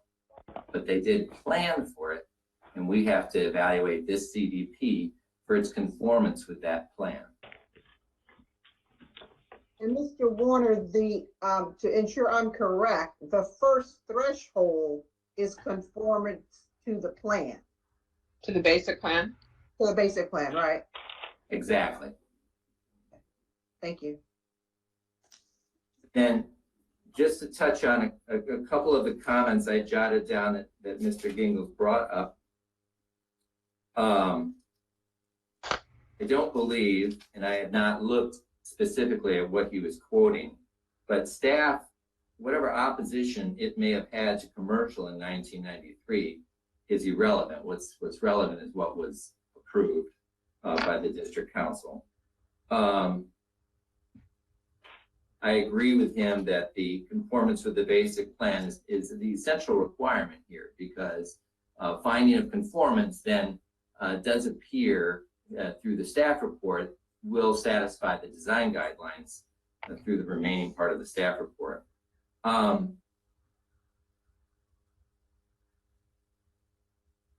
With regard to his comment on the STP removing the golf course, we looked at that. I think I looked at that with him in particular back in the summer.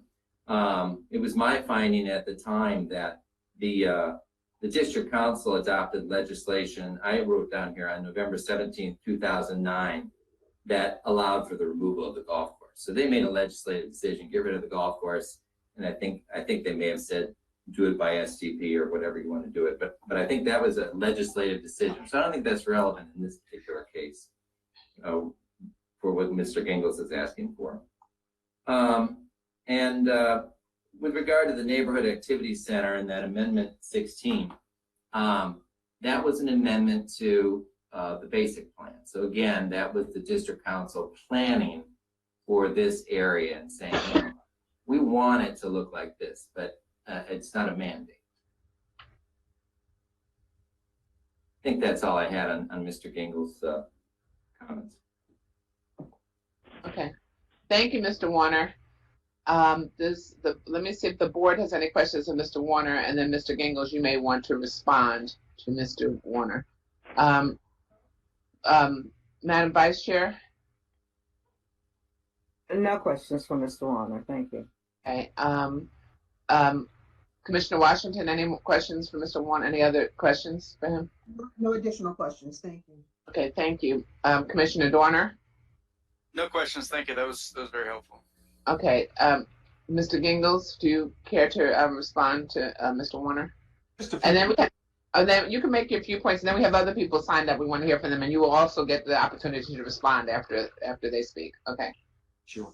Just a few points. And I agree with a great amount of what Mr. Warner just expressed, because he was clear that there was no requirement in the LAC to develop commercial retail. It's not in the resolution of approval, and that you get down, and I'll discuss again, to the conformity issue. I do want to note, because I raised the issue that this could alternatively be done by an SDP in a preliminary plan of subdivision, even without an amendment of the CDP.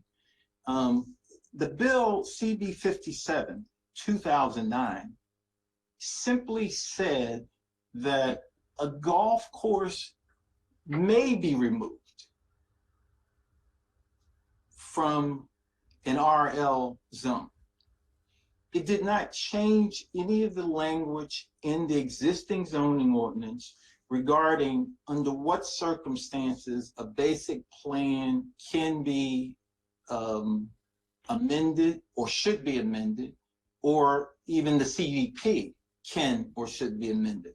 None of those provisions were changed in that legislation. It simply indicated that there were certain criteria that must be applicable in order to get to the SDP stage in that.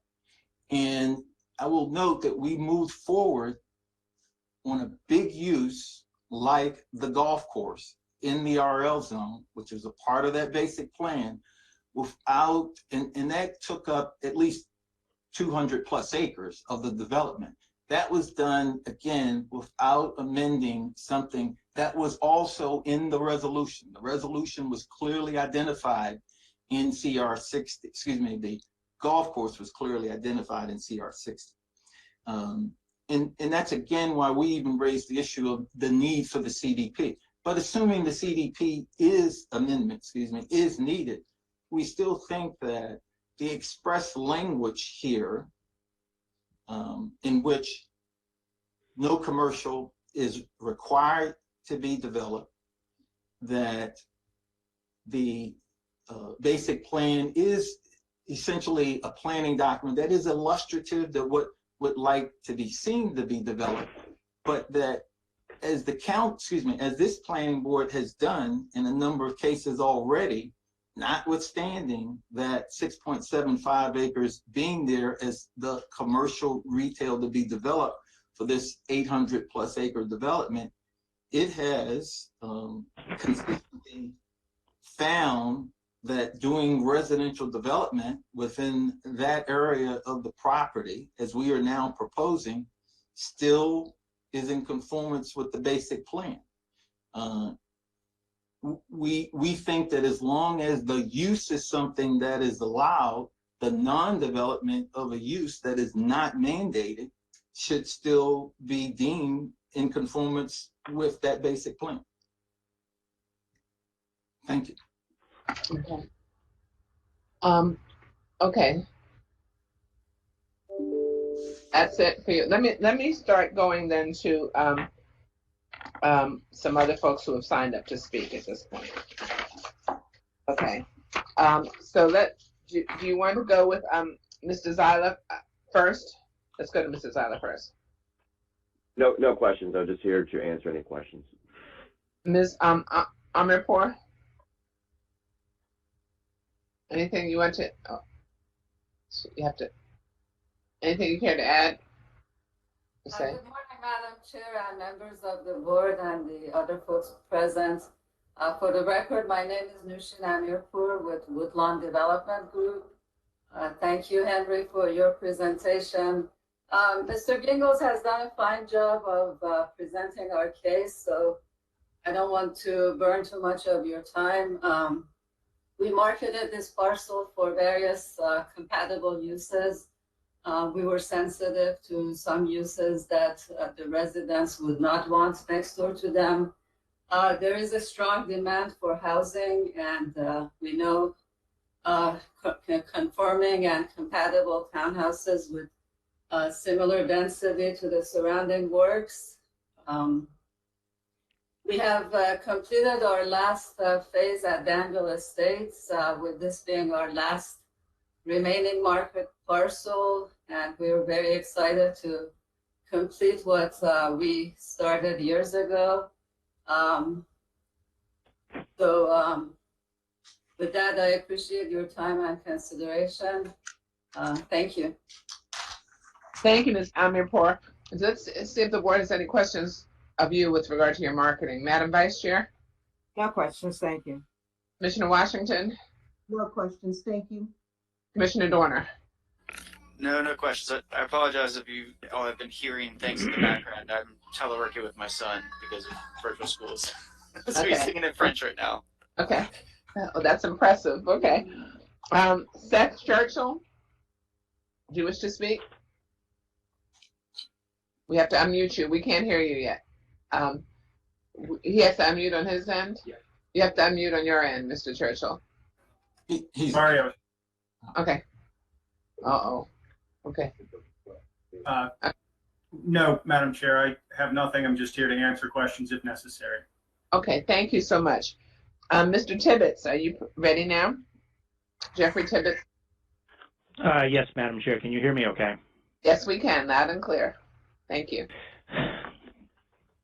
Good. For the record, my name is Jeffrey Tibbetts. I am the owner of the Evelyn House, the Bailey Plantation, to the right of the LAC that we've been talking about. I want hold on to. a second. Can we pick out a slide so that we can see? Mr. Zhang, can you direct Mr. Flanagan for the best slide to see where Mr. Tibbetts is, the Evelyn House? I didn't sure. Yes. I Mr. think Zhang. the last slides we saw Elon, the letter of Elon, the last. Okay, right there. You see it right here. Yeah. Okay, got right there. Okay, thank you. Yeah. Okay, all right. I'm sorry, Mr. Tibbetts. You can go ahead. We just want to get a visual. Okay. Okay, good. Thank you. I want to compliment everybody on their presentations. I think it's been very well developed. I also want to compliment the board on the time and the detail that they are putting into this. It's very much appreciated. So my opposition to the amendment today is twofold.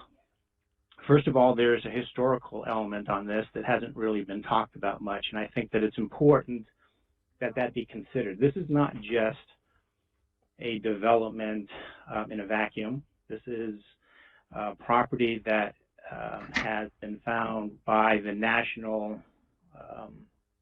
Trust to have historical reasons, and we're specifically talking about Piscataway Village, and the Evelyn House is part of that, so that's part of the historical trust.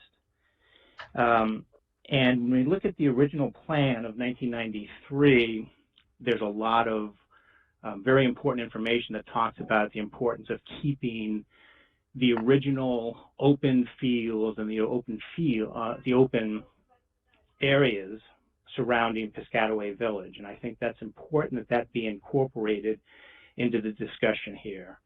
When we're talking about the actual Lot 10 and the development of 26 townhomes here, that would not be consistent with the original 1993 plan and the importance of keeping those open areas that are associated with Piscataway Village.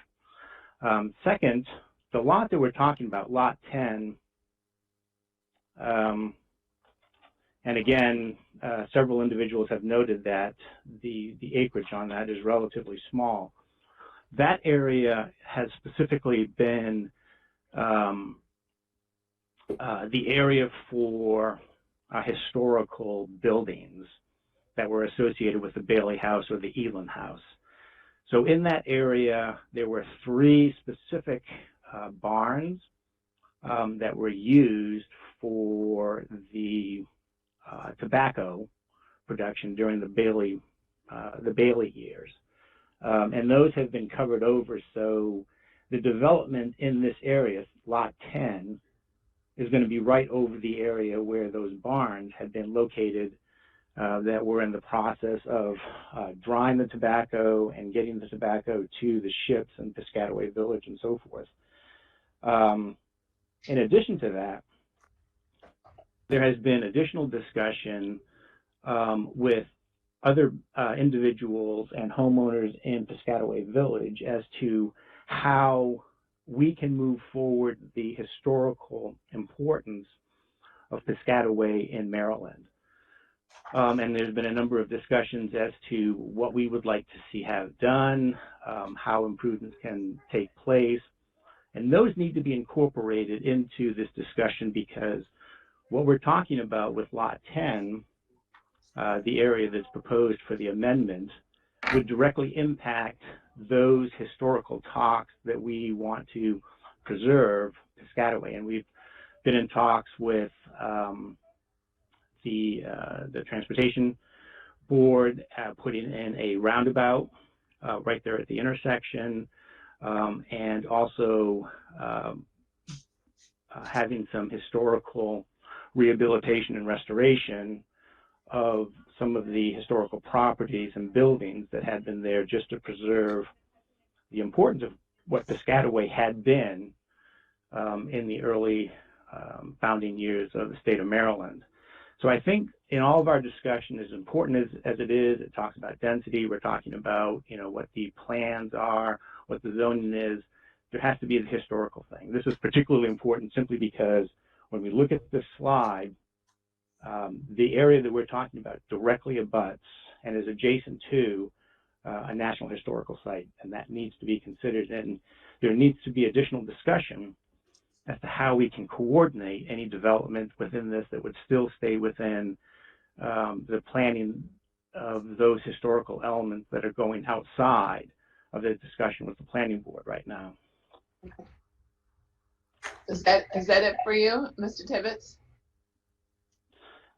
Yes, and the second element is there has been no discussion of all of the ways that the planning board and commission can look at this, and they're looking at whether or not there's conformance to the amendment. I believe the HOA has put forward a request for an approval on this. So in my conversations with a number of the residents in the area, they are not familiar with, nor do they approve of what the HOA is putting forward. And I know what we're talking about here, 1993, when the original plan came out, was quite a while ago. But I think what Mr. Zhang was saying and what Mr. Warner has also echoed is that those initial ideas for the development of the community are very important. And what I would ask for is that there be greater community involvement, specifically the residents who have to deal with whatever development is going to take place there. Make sure that there is a concerted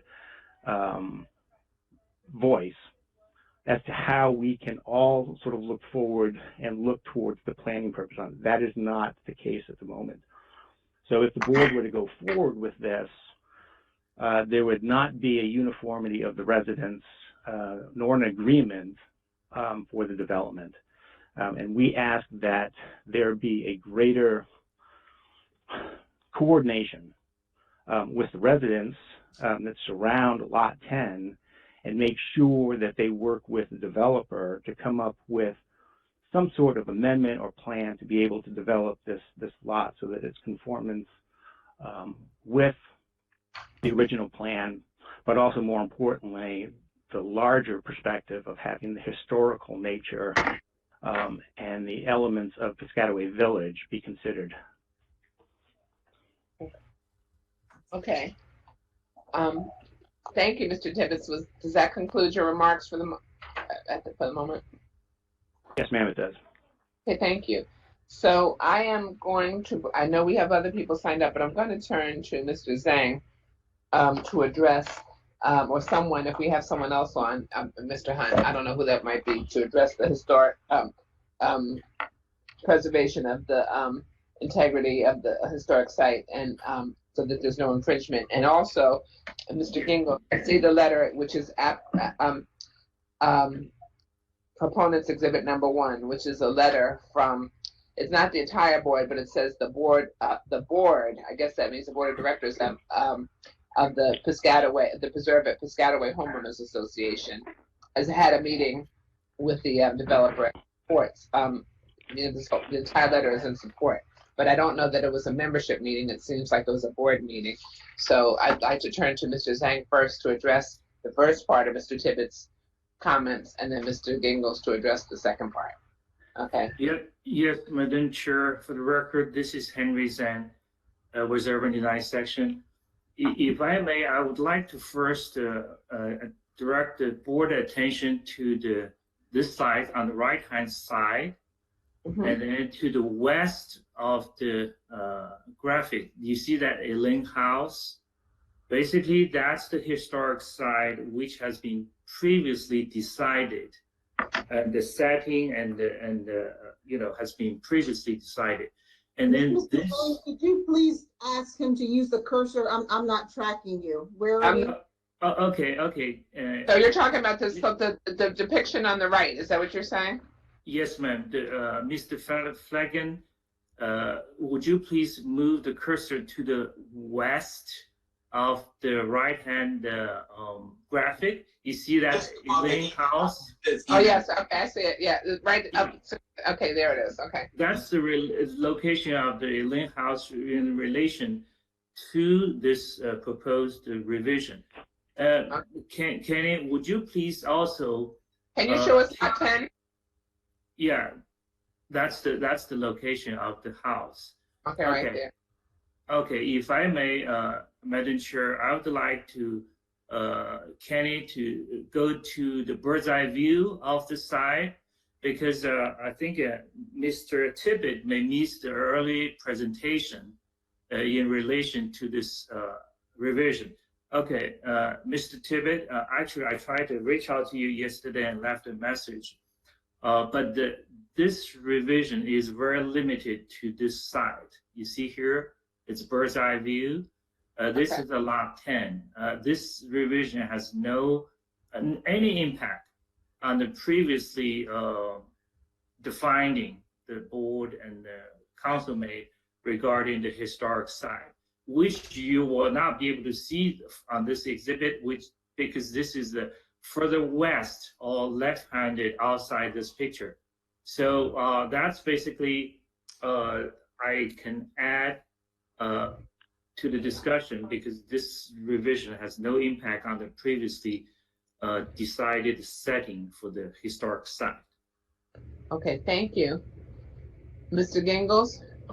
Mr. Zhang pointed out what I was going to point out. The only other thing that I would note is that with regard to the historic Piscataway Village, there are conditions that were done by your historic division and the Historic Preservation Commission, which dealt with the Glassford Village North, which was very close and proximate to the historic village, and discussed the type of housing and view sheds that needed to be maintained over in that area as well. Again, this proposed amendment has no impact on either of those. But my other question to you was about the board, your well, not your exhibit, but the proponent's exhibit number 1, which is the board at the Preserve of Piscataway, and so it says you had meetings plural with the developer. Were all of the meetings solely with the board, or was there not an actual HOA meeting? I'm just curious. The board sort of. Out of virtual.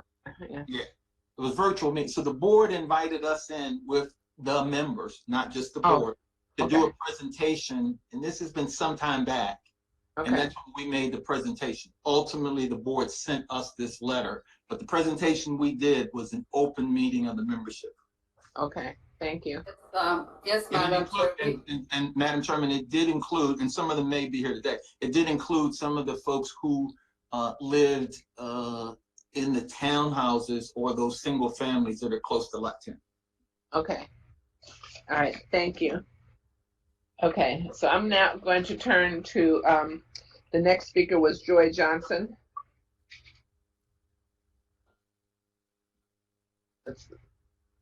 Hold on, we need to find her. Oh, there she is, okay. Good morning, everyone, or good afternoon. Good afternoon, thank you. Please excuse me, I'm going to be reading some notes, so I may be looking down on occasion. Okay. But I wanted to say hello, Prince George's County Planning Board and all in attendance. For the record, my name is Joy A. Johnson. I am a current resident of the Preserves at Piscataway community. I live in the Bailey's Village, and I live in the single-family homes known as the city homes. Hold on a second so we can figure out. Mr. Gingles or Mr. Zhang, can you direct Mr. Flanagan here and to the best slide so we can see where she lives? I think she's behind that row of townhouses. I live on Port Commerce Court. I mean, is there a better slide? I guess I'm asking. There was no. Might be able to find it on that note. Yeah. There you go. So Yeah. I live. A little bit too There you are. Yes, where the cursor is, Port Commerce Court. Okay. And so I've lived in the community now for 6 years. My partner has been here for 9. He had the home built. And so for as long as we've been here, that lot has been open. I have throughout the years attended several HOA meetings. I did not attend that one relating that was stated about the presentation for this, unfortunately. I don't know the date on which that happened. But since COVID, time has been more available. So I'm presenting to you all some concerns as a resident living in such close proximity to that lot. We live in what's called a city home.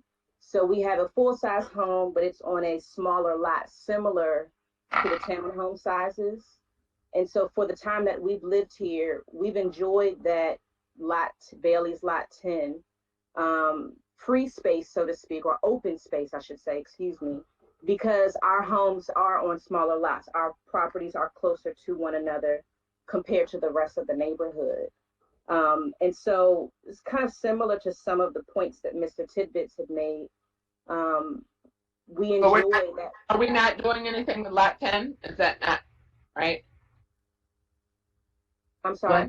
I was asking our own team that I thought we pretty much established we weren't doing anything with Lot 10. Or we are. Just to be clear, Madam Chairman, Lot 10, where you see these sort of artist rendition of the homes there? Uh-huh. That's Lot 10. Okay. This space that's just below there is the existing open space area. It's actually sort of designed as an urban gathering space because of that being the more urban area. Okay.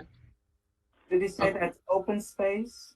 Yes, it is. And I would just sort of note that when we removed the golf course, we then as a part of that, or you all approved as a part of that, all of that got changed into open space with additional amenities done in terms of trails and things like that. And so essentially 200 to, and I don't remember the exact acreage number, but 200 plus acres or so went from golf course into additional open space. To remain open, you're saying, to remain open space. Okay. Okay. All right, I'm sorry, Ms. Johnson. Okay, so that is to remain open space. Okay. Go ahead. I just wanted to get clarity, Ms. Johnson. You can go ahead. Okay.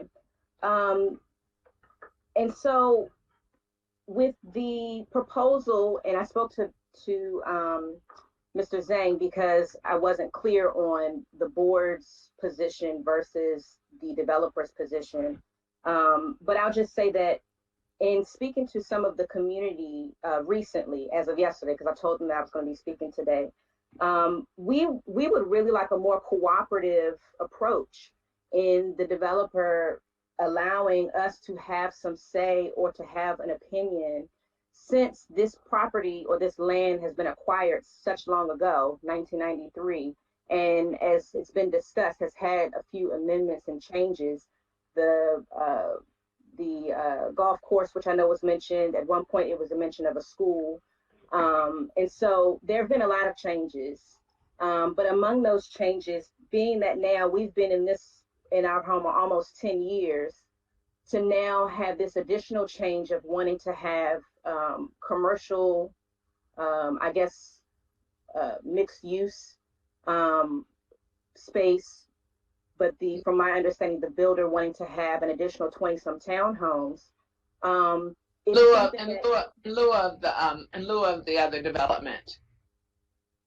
So the townhomes in lieu instead of the commercial and retail development. And, Right. and then I was gonna ask you, did you attend, and maybe Mr. Gingles, your team can tell us when it was, because apparently they made a presentation to the entire homeowners association. So did you attend that meeting? No, I mentioned earlier that I did not, but I also don't recall the date of that. So since the Okay. pandemic, time has been more available, right? Into attending these meetings and such. And we now do things through Zoom. So I don't know when that presentation was. And no, I did not. I was not privy to it. I was privy to this meeting because of Okay. your signage. Okay. Okay. Which was very helpful because a lot of us in the community were aware due to, you all having to have to post that sign and making us aware. So, Okay. so that was very helpful in us as the community of being aware. But what my point is I understand that now it's the plan has been to no longer have the mixed use and to go to the 20-some townhomes. But part of the reason I'm a native Accokeekian. I grew up here. I'm very familiar with the Edelin home. That was the only land, that was the only property on this land. And so I like the open space. Part of the reasons I came back to Accokeek is the open space. And so with the additional, with the change of these additional townhomes, it does start to get crowded. I mean, we're already in a space where the homes that we live in are more condensed, which is fine. But a part of the exchange is, yes, you have a smaller lot, but we had that space available.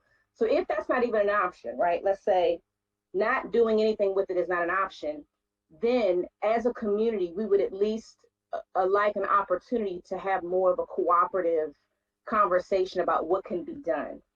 Some of the things, and I will be brief, but some of the things that were discussed among the community, because we have a private Facebook group, if leaving it alone is not an option, some sort of a community garden that we, the association, could be cooperatively in working with, some sort of an outdoor fitness trail. I know that the opportunity to submit images was when I registered, but this was an opinion that was given by another resident. And what the trail was pretty much a big circle that had different activities within it, which helps to promote health and activity for the children as well as for the adults.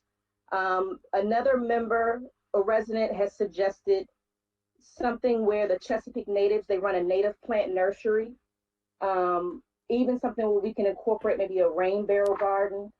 But ultimately, what we do not want, which was kind of mentioned by Mr. Gingles and I believe a few others, we're not interested in a gas station.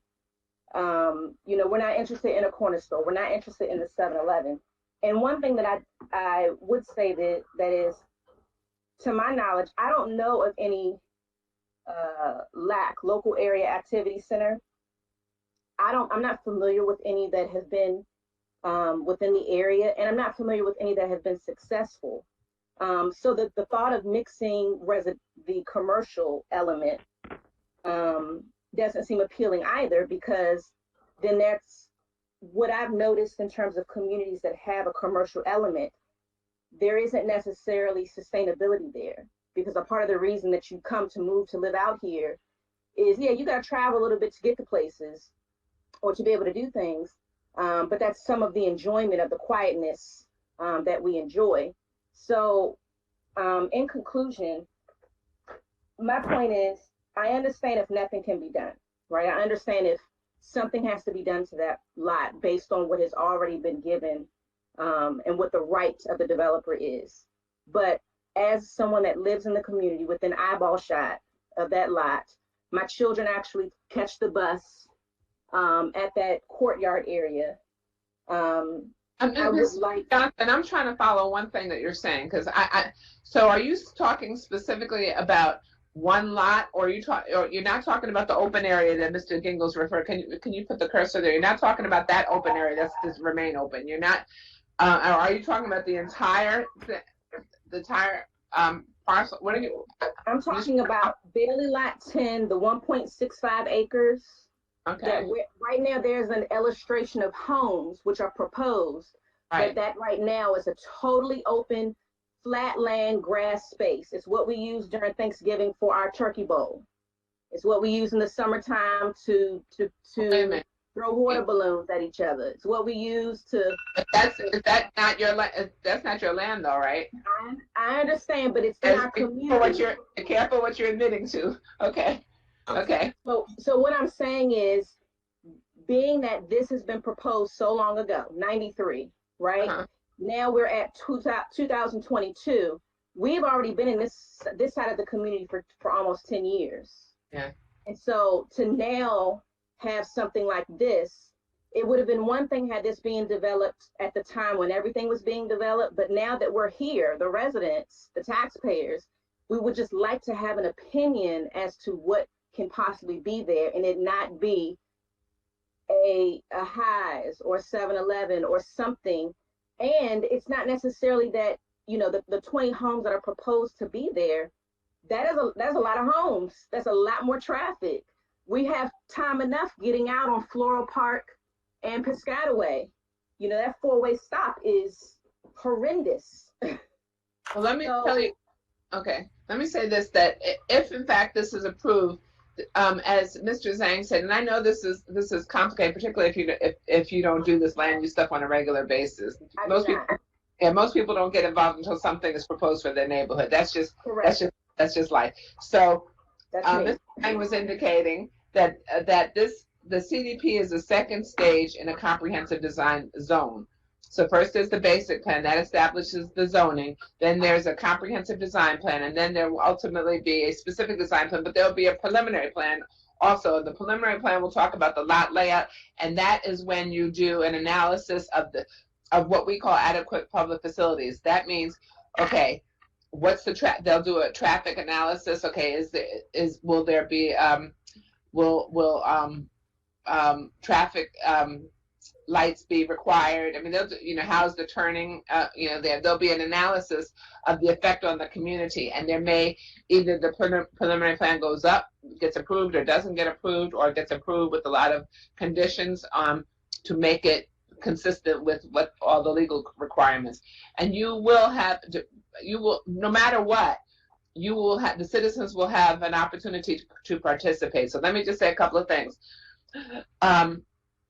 We, the board, first of all, you're signed up, so you're a party. We'll make sure that you're a party of record, okay? And you're all party of record now. And then, but we put the signs, we ensure that the signs go up so that you know about this hearing. But it's also important to stay focused on the HOA meetings in advance. And now, Mr. Gingles, you and your team have her contact information, correct? And if not, we'll get it to you, okay? So that she can be involved in all the steps. Okay. Yeah. Okay. And the same thing with Mr. Tibbetts. Okay. So you will have opportunities for input. It sounds like you had one that may have been missed with the HOA meetings when that first meeting. But there will be future opportunities. So we want to make sure that everyone has your contact information so that you can participate in the meetings before it comes to the planning board. Because that way you have the ability to express to the developer the kinds of things you and your community can express to the developer the kind of things that you would like to see. So I just wanted to tell you that. So there will be other opportunities, okay, especially to address the traffic that you're talking about. And Mr. Gingles, we're not going to distribute phone numbers and whatnot and emails on this streamed session, but we'll get it to you. Okay. Thank you. Okay. Okay, Ms. Johnson, was there anything else? No, ma'am. Okay. Thank you so very much. And then, Mr. Gingles, I'd like for you to be able to respond to her, and someone on your team will be able to tell exactly when this HOA meeting took place, where everything was. I don't have Ms. Erickson here, but I'm trying to get her to research my calendar now. Okay, and it looks like Ms. Amirpour, you have your mic on, so it looks like you're ready to say something. Yes, Madam Chair. I just wanted to respond and go on record on regarding one of your previous questions about our meetings with the HOA and whether it was with the community or just with the HOA board. We reached out to HOA late 2019 and requested to have a community presentation of for the proposed townhouses.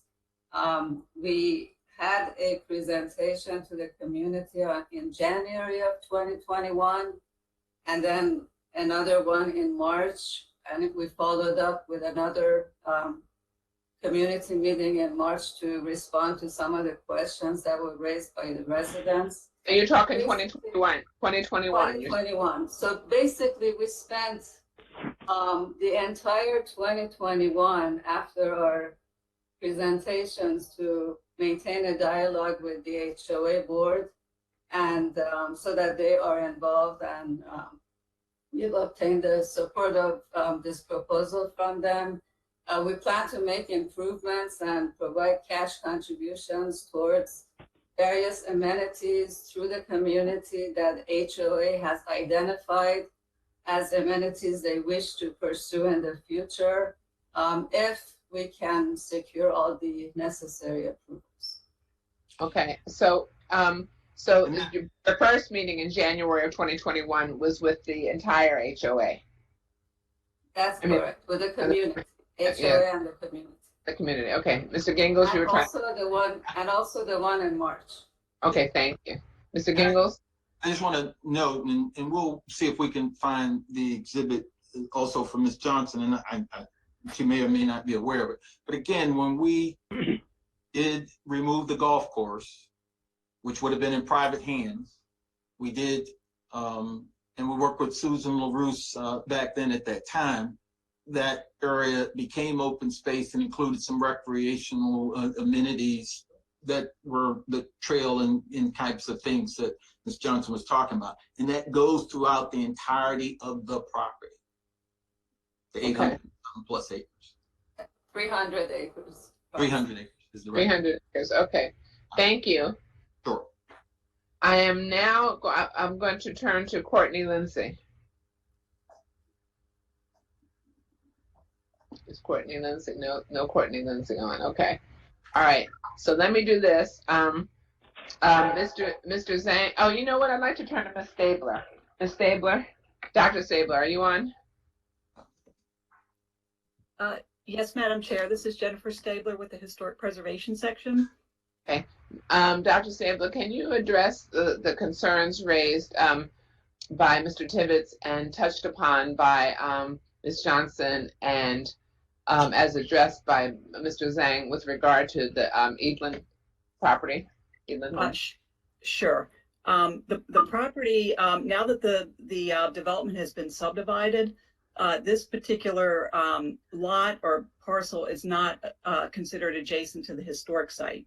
So the Historic Preservation Commission typically just reviews impacts to the historic site on lots or parcels that are directly adjacent to the historic site. So that's why this particular development was not referred to the Historic Preservation Commission.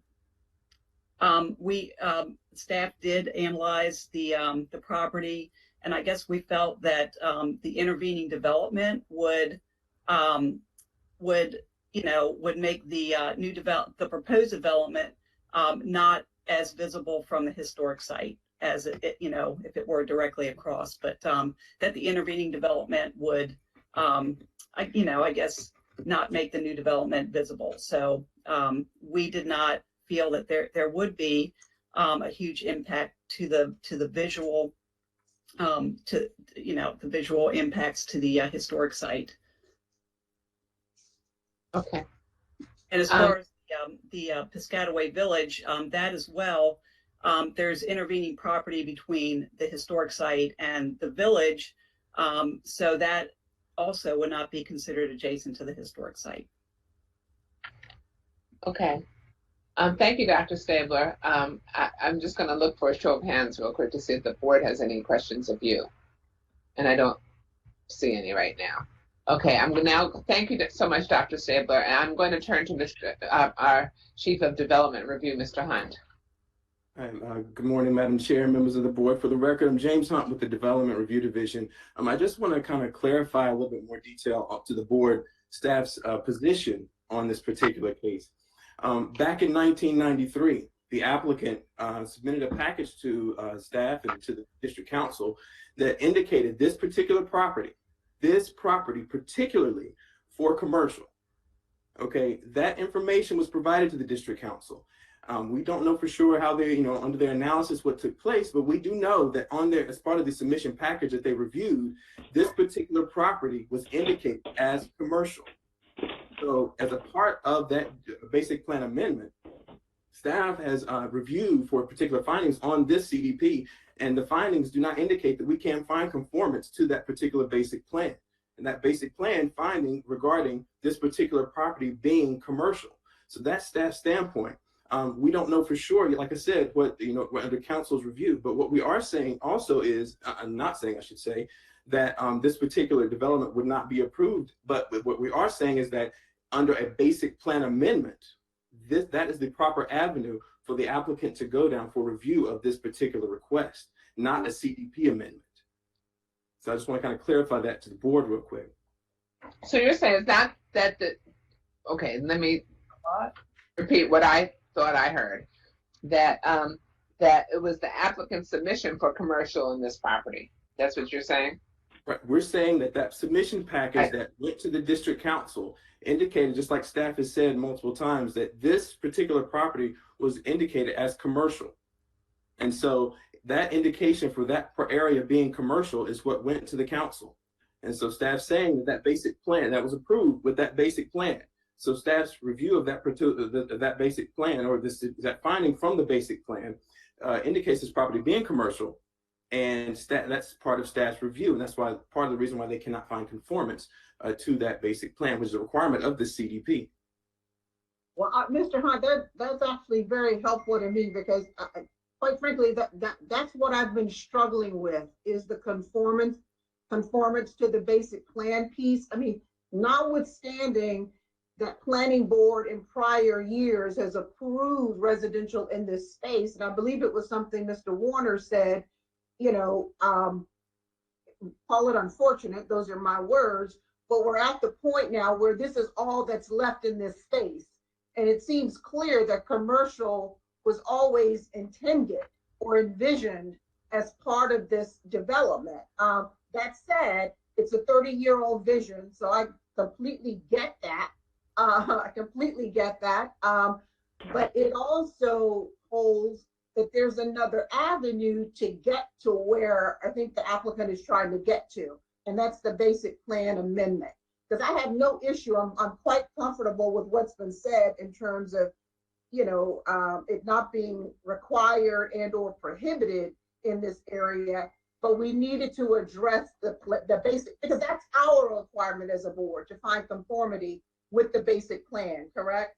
And so if there had been a basic plan amendment, and I'm telling you, I've been struggling with this, if that had been the route, we'd be having an entirely different conversation here, and likely could have overcome to get to what the applicant is trying to get to. Okay, but and also, is that correct? Yes, yeah, I think my own thoughts here. yes, and I think the planning director is on too. You can go ahead and respond, Mr. Hunt, but I think the planning director is on. She just, okay, go ahead. I was just going to say, yes, that's exactly what I was trying to say, and I'll let Madam Director speak. Okay, Ms. Shackley. Thank you, Madam Chair, members of the board. So staff's basic concern here is that this was a district council decision, and it is not appropriate for staff to substitute its judgment for that of the district council. This is not a complicated issue.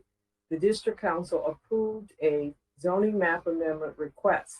We do not know, nor could we know, if they would have approved the map amendment had it not been for this commercial. That's why it's vital and necessary that it goes back through the basic map amendment process to the council, where all of these issues, should it continue to be commercial? Should it be residential? The citizens will have an input. all of these issues will be properly addressed through that process. Okay. Thank you. Thank you. Okay. All right, I'm hoping that we can be done with this case soon, but because otherwise we're gonna have to call for a health break, nature break. But at this point, we're back to you, Mr. Gingles, for your summation. Probably four things just to note, particularly responding to what Mr. Warner said earlier, and then what was just sort of responded to by Mr. Hunt and the planning director. Mr. Warner indicated earlier that what the district council approved essentially was a planning and zoning document. And that's in effect what it is. The district council, and I've been involved with a number of basic plans, when it requires something be done, it specifically mandates within a condition what then has to be done as a part of a plan. No such mandate, other than the applicant indicating an area that could be commercial, no such mandate is either in the basic plan approval nor the zoning ordinance requirement for the LAC zone that's on the property. I think it's very revealing in the sense that for the staff to now express that 6.75 acres was designated by the district council to be commercial development, and consistently since 1993 and any subsequent approval allowed residential development in that commercial area, is essentially an acknowledgement that the commercial designation is, if commercial occurs, this is where it needs to occur, not that it must occur. And that's the distinction that we have made throughout this process. They have decided that what the district council did is essentially that this needs to occur in that area. We just only assert, which we think is evidenced by your own approvals, that if commercial occurs, this is where it needs to occur. Not that it has to occur in this area. And again, I would note that the district council, if they wanted to make sure that some portion or all of this area be commercial, then it would have been mandated as the use in the LAC zone. Absent that language in either the council resolution approving the basic plan or the condition of the basic plan or somewhere else in the zoning ordinance, then it is simply, if it occurs, this is where it has to occur, as opposed to other places throughout the zone. If it occurs, this is where it occurs, not that it has to occur. It is no mandate that it has to occur. And our decision simply to develop the other uses that they have allowed in that area, as you have allowed us to do in the past, is, I think, an acknowledgement that it is not a mandate that it be done, but that if it's done, this is where it occurs. Okay, that's it for you. I'm going to ask the board if they have any questions of anyone, of Mr. Gingles, Mr. Zhang, Mr. Hunt, our planning director, our council, Mr. Warner, the citizens. So I'm going to start with Madam Vice Chair. If you have any questions of any of those folks. I do have a question, particularly in light of Mr. Gingle's comments about what the council's decision, council's bill, that it did not mandate. And so I don't think I've heard anyone talk about whether or not they felt it was indeed a mandate. I'm not Yeah. clear from our staff. I think we did hear from our Mr. Warner. Okay. Well, well, anyway, so let's hear. Okay, so can someone address that issue from Madam Vice Chair? Madam Chair, if I may, yes. I think we did state it previously that the only reason, because required by the zoning code 27521A, for the planning board to approve a comprehensive design plan, they need to find a conformance with the basic plan. And not so much on the LAC portion, because LAC doesn't require as an MXT zone to have 2 uses out of 3. But the key issue here is that the council's approval for the A- through the CR 60/1993 specifically identify 6.75 acres for the commercial/retail, office, multifamily, but through those years of approval, this acreage has been shrinked, and then which is basically in line with the applicant's argument that this is not mandated, but somehow has been designated. But this case is at a critical point. They're going to totally remove that. That means there's no possibility for future use and service, function to serve this community. This is a master plan community. They need those components. And then that's why we, have very difficulty, has difficulty to find a conformance with the basic plan. That's why we made the recommendation as is stated in the staff report. Madam Chair, one last thing. I think I just want to add it. I received the People's Zoning Council's email. Basically, he said he got sick with COVID and will not be able to attend today's hearing. I'm sorry. I heard that. I wasn't announced why. Right. He was sick. Okay. Okay. Thank you. Okay. Okay. If I may, just one last, just in response to Mrs. Bailey's inquiry. Again, we think the conformity issue is the issue.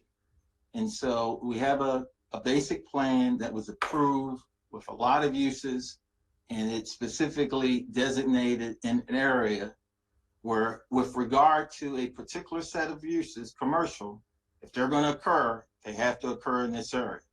So the fact that we are not doing any doesn't put us out of conformance with the plan, because we are still doing the uses that are allowed in the area. Whether or not the use is eliminated, again, we think it would be an issue if the use was mandated and needed to occur, because we're not eliminating anything that was mandated, but rather just something that is allowed in the LAC zone, then we see no problem with finding of conformity. Well, that finding, thank you for that. And that's basically, the board has to make that finding. So we'll see one way or the other. Okay, I'm going to turn to Ms. Sheckley. Thank you, Madam Chair. Just a final point from staff on this issue. Basic plans allow a lot of uses, depending on the zone, depending on what the applicant proposes. That is why there's always a rendering. It's not concrete, correct, but it shows what the applicant is proposing. And in this particular case, the applicant did not show this site as being possibly commercial, possibly residential. It showed commercial. And that is what was in front of, that picture was in front of the district council. And that is where we have a problem with finding conformance, because that is what was in front of the council. We don't know whether they meant one or the other, because both were not shown. Commercial was shown.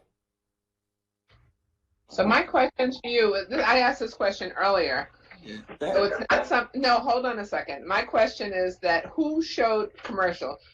So the applicant presented that, is that back then? Way back then, okay. Okay. And then Mr. Gingles has indicated that we then, even though that whole section was designated commercial, we then approved some residential in there. Okay, but, and then you're saying, okay, but, and I think what I hear you saying and Mr. Zhang saying is that, okay, so we've reduced the amount of commercial in there, and but you're saying because of what they showed, there should be some commercial in there. Is that what you're saying? Or go to the basic plan amendment route? Is that what you're saying? Because we were all struggling here. Okay, all right. Okay, Mr. Gingles, and then I'll wrap up. Okay. I just have to say, okay, because it's the cake and eat it too argument. Okay. And I'm gonna go back to both what Commissioner Dorner and Commissioner Bailey, actually, even the question that was raised by Commissioner Washington. 6.7 acres. I just want to make sure we're not focusing on the last 1.65. And it seems to be almost implying that that's what was shown as commercial. It was an entire almost 7 acres that was shown as commercial. And it was simply designated as where commercial would occur if it occurred. And I think the biggest point in this issue is, and I'll emphasize once again, is whether or not the showing that on a plan and creating intensities and densities then mandates that you have to develop commercial versus if commercial is developed, this is where it will exist. And we believe it's the latter. And that's why you can find conformity, because it was simply, here's what's approved, here's what's in the zone. And if you develop commercial, you need to develop it here. Not that you have to develop commercial. Thank you, Madam Chairman. Okay, my question is, I'm sorry, Madam Chair. That's very, and I would like to hear from our council on that, because if commercial is developed, it has to be in a certain area. Is very different from mandating commercial at all. So I mean, and I think I'm pretty clear where staff is, but Mr. Gingles, I would like a response to that, Mr. Warner. okay, and before you do that, Mr. Warner, I'd like to know, there's something I'd like to know, because Mr. Gingles, you hear everyone struggling with this. So I know, I don't know why, I'm asking why you didn't attempt the amendment of the basic plan. I'd like to know that, and it may be a time factor, it may be expense factor, it may be all of the above. But part of that is, you know, when you file this approach, the CDP, it's still is time consuming. You have to go through SDRC and all those other things, which I'm sure some of this may have been brought to your attention then. And so if you had changed courses back then, you may not, you know, you probably, the time factor may have been pretty much the same. I'm not sure. Well, all of the above, and it's very difficult to look at a client and tell them to do something that you don't think is accurate. And frankly, I had some discussion with some other personnel involved or potentially involved in the process and discussed the issue. And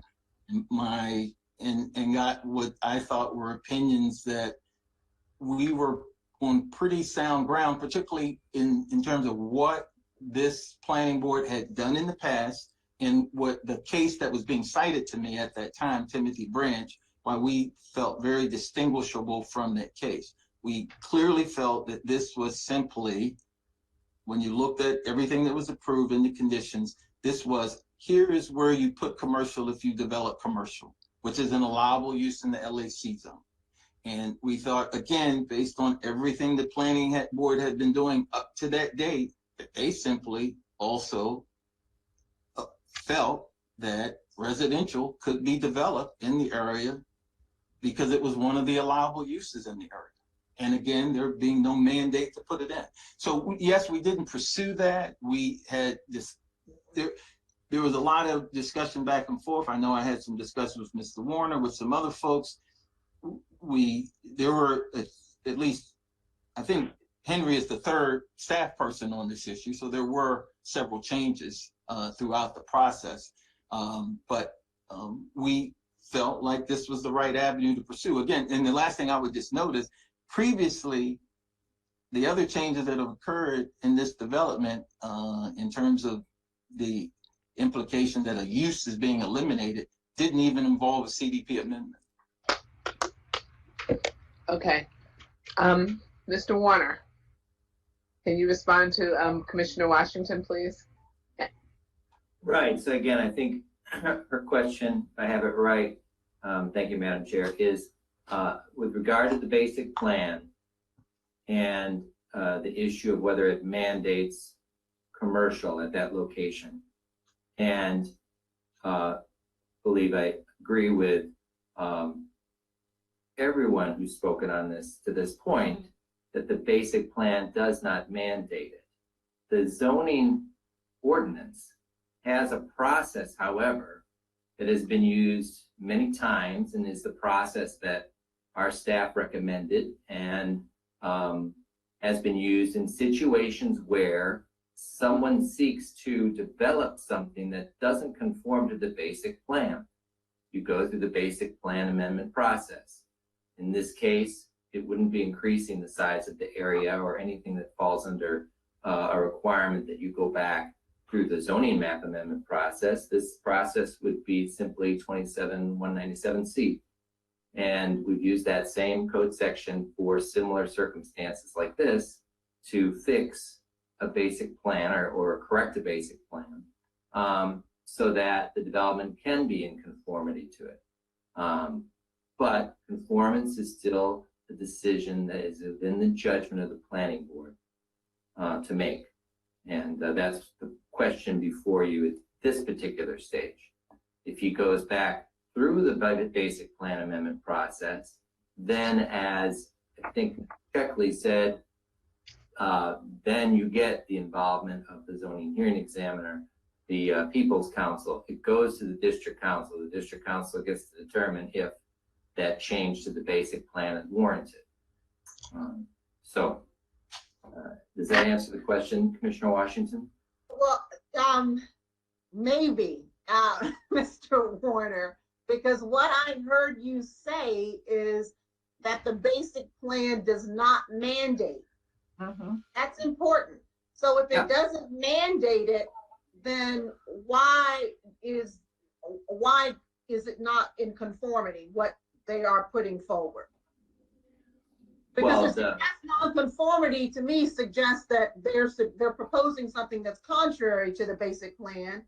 But if you're saying it doesn't mandate it, then there's not non-conformity. It doesn't mandate it, and we look at conformity all the time when we review site plans. You know, we look at the detailed site plan to see if it conforms to the CSP, and that's what we're doing in this case. The plan doesn't mandate that that's commercial, but the proposal is to build residential where the plan was for commercial. And so does that conform in the planning board's opinion? Okay, let me do this. Hold on one second. Let me do this because I've tried and tried and tried to hold on, but it's really time for a nature break. It really is. Trust me. So I know you're not finished with your question, but I need to detour for a second. So let's give it 5 to 10 minutes. Okay, and then you can finish with your questions, Commissioner Washington. And I see that the planning director wants to get back, but this time is needed right now. Okay. Thank you. Yeah.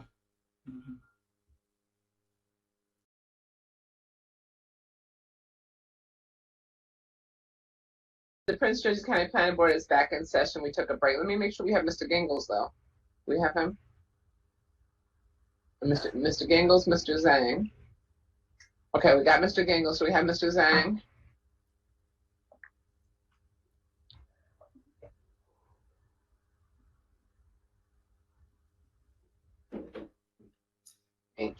H. Okay. Do we have, okay, got Mr. Hunt. Okay, Mr. Hunt. Okay, and then, all right, so Commissioner Washington, you were asking a question, I believe, of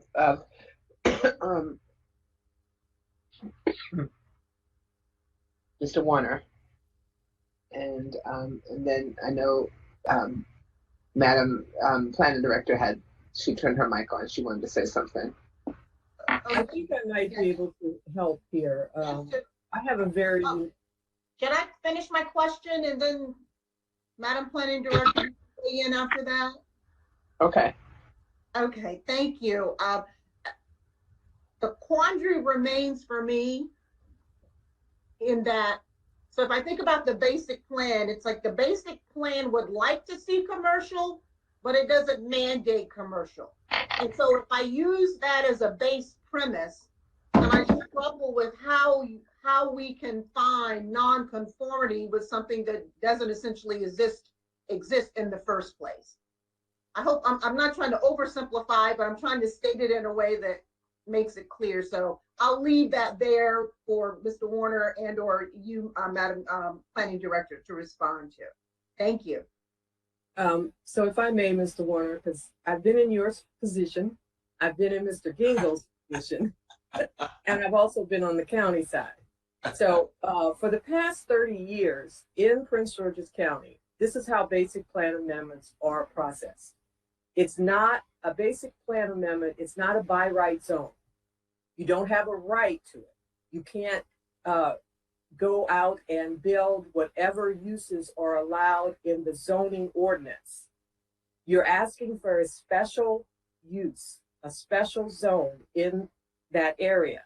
So what is presented in terms of acreage, in terms of what uses will be on the property, is what is evaluated. It's not the world of uses that could be allowed on the property. It's what the applicant actually presents as what is going to be the use on this property that is evaluated by staff, by the board, by the council, because there's a universe of uses that could be. But in a basic plan, which is a special permission, a special use, you are stating what you're going to do through your illustrations, your commentary, your submissions. That is what is evaluated. So Mr. Gingles is right. I have mad respect for Mr. Gingles. He knows this. It doesn't mandate. No, I haven't seen a basic plan in 30 years that mandated anything. It's a plan. It's what the applicant comes forward and says, if you give me this special privilege, this use, this zone, this is what I am going to do. And that is what is evaluated, and that is what the council votes on. If we take Mr. Gingle's interpretation, it will overturn 30 or more years of practice in this county. Because it's never a matter in a zoning map amendment, it's never a matter of what can be there. It's here's what I'm planning. And based on what I'm showing you and what I'm planning, please give me this zone. So if it changes, it has to go back. Because as I stated earlier, we don't know if the council would have granted that zone, but for what was shown to them. So I guess that's it. For Mr. Gingle, okay, let me do this. Let me make sure, hold on, Mr. Gingles, because we have to bring this to an end.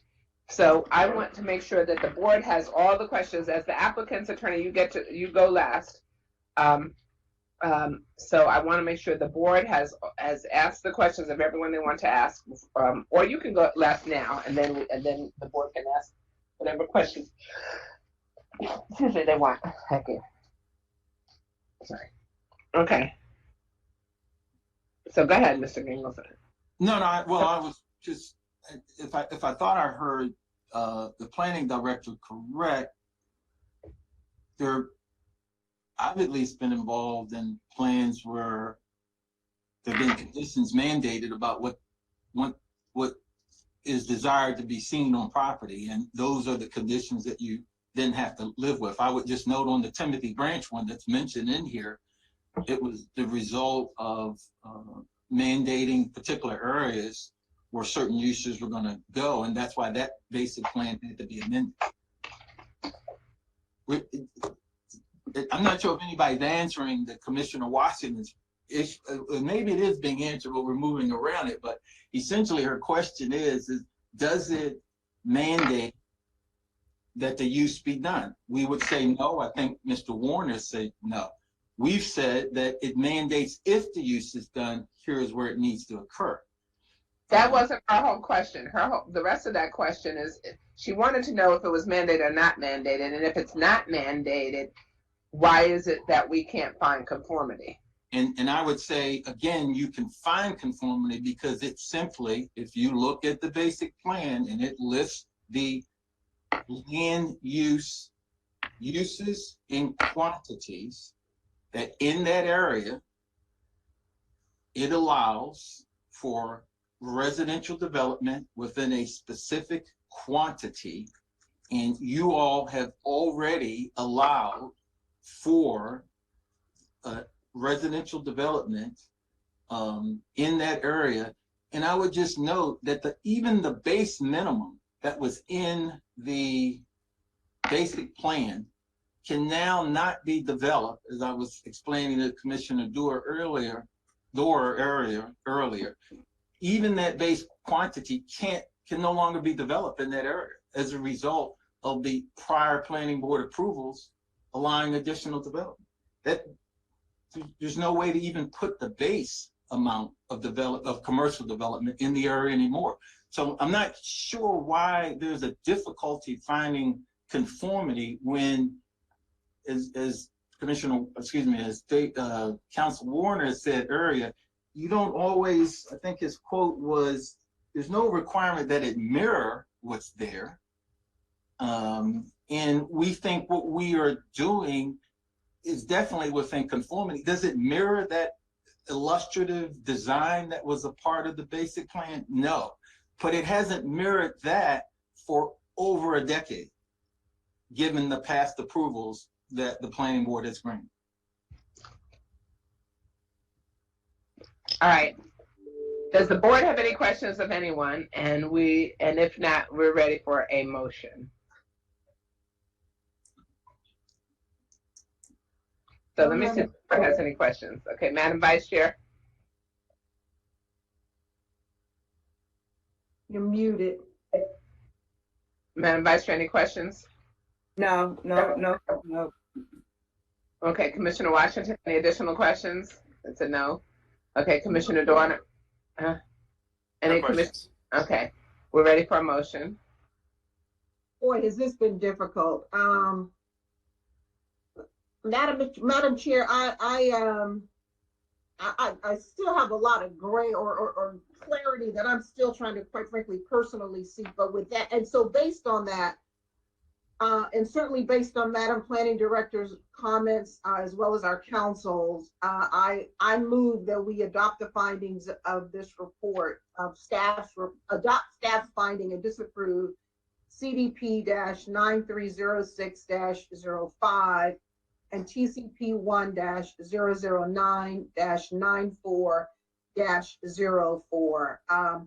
And in so doing, especially because there is an avenue to get to where I think the applicant is trying to get to through the basic plan amendment process, that's the motion I'm putting forward. We have a motion. Is there a second?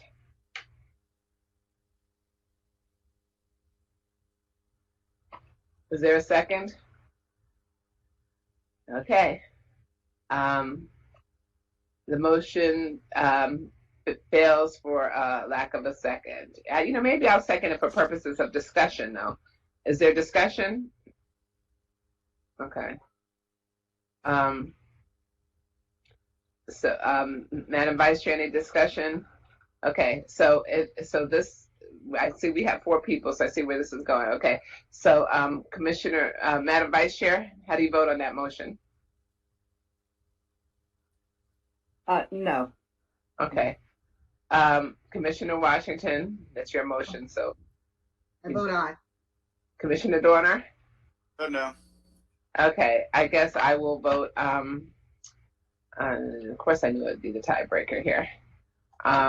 It doesn't much matter because even if I vote aye, the motion fails. So I think I will vote aye, and the motion fails because it's a tie vote. So is there a substitute motion?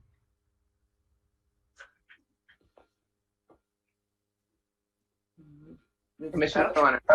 Yeah, I'll go ahead and I'll make a motion that we actually overturn and we approve the application that's submitted, because in my opinion, after hearing testimony from everyone, general counsel, and from hearing or from reviewing the staff report and the applicable LIC zoning, including the basic plan, or the ideas within the basic plan, I think that the conditions imposed by the district council when it rezoned the property, as well, that the planning board can find that the CDP does conform to the basic plan, because the basic plan is a proposal. It's not a requirement. It doesn't mandate any kind of percentage or amount of commercial usage. It's just a suggestive tool that in an ideal world, if we could have backed up and kind of put this forward and erased all the kind of economic conditions around here, we hopefully would have had a commercial development in that area with surrounding residential use.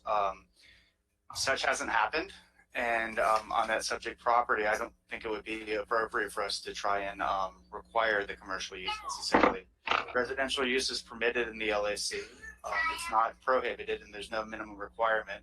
So I would suggest that we approve CDP 930605 and Type 1 TCP 0099404 at Bailey's Village at the Preserve at Piscataway. And for all the reasons that Commissioner Dorner articulated, I would second. So we have a motion by Commissioner Dorner, seconded by Madam Vice Chair. I guess there was no discussion and no additional discussion on this one either. So I'm going to call for the vote. I don't, a tie vote gems us up because we only have 4 people. So either way, Madam Vice Chair. Vote aye. Commissioner Washington. Oh, no. Commissioner Dorner. Vote aye. Leave it up to you. I'm gonna vote aye because either way we have a problem. So I think that's right. I would ask, we will talk to staff separately. We cannot. I know our concern from Madam Planning Director that this just upends the basic plan and comprehensive design plan process that's been decades long, and that can be problematic. So we need to look carefully, and again, we make our decisions on a case-by-case basis. So so just evaluate each case as it comes forward. Okay, so my ayes have it 3-1. All right. Chair, may I suggest we also clean up a little bit of the language in the staff report? If staff would be willing to do it, I think page 6 that we had talked about earlier, where we were talking about like the mixed use development. I think you made a good point in talking about there's a mixed use zoning that's specifically used in our county. So if we could have something that would be basically a synonym of it, where it'd be like multiple uses, or express like those are prioritized or promoted, but not necessarily required, just to be specific within there. Okay. Thank you. Yes, Madam Chair and members of the planning board, if the planning board approves this, we have to modify the finding in support of this decision. We're going to address those issues accordingly. Thank you. The planning board just did approve it, and and findings were in fact made, and yes, they will have to be modified with the consultation with council before the resolution comes back in front of us. That's correct. Okay, thank you. Okay, so the next thing is we're going to go to item 5. We'll give Mr. Gingles a break, and he's going to give us a break. Okay. Thank you, members. Okay, thank you. Item 5 is the initiation of the West Hyattsville Queens Chapel sector plan, with a concurrent sectional map amendment. I'm going to check to make sure we have everyone. Ms. Benton, are you on? Present, yes. Okay, Scott Rowe, are you on? Yes, ma'am. Pierre McCune, are you on? Okay. Mr. McCune is not on, but let me take, that was it in terms of people signing up. But let me say this. I thought he would have been signed on, so I'm going to make this announcement. You can tell him anyway. So last year, when we were presenting our annual budget to the Prince George's County Council, the county council, specifically wearing their district council hat, was very concerned about having more master plans and sector plans, and in a more timely fashion, as a matter of fact. So they actually requested and funded additional positions in our budget to allow for us to prepare more sector plans and master plans. So we needed additional staff in order to do that, and that's what they put in our budget, money for additional staff. So in order to accomplish it, the Community Planning Division created a second long-range planning section. So the good news is that Kier McCune was selected to be the supervisor for the second long-range planning section in the Community Planning Division. So Pierre commenced his transition in mid-December of 2021, and after doing a spectacular job quarterbacking, more or less, along with Chad and some other the CMA process, and just doing a fantastic job. So I was hoping that he would be on so we could publicly acknowledge him. So you let him know that he has been publicly acknowledged and congratulated for his transition as the supervisor. Okay? And with that, Ms. Benton, are you going to go forward, or Mr. Rowe, do you want to go start? I'll go Ms. ahead. Benton? Okay. Thank you, Madam Chair. Good afternoon, members of the board.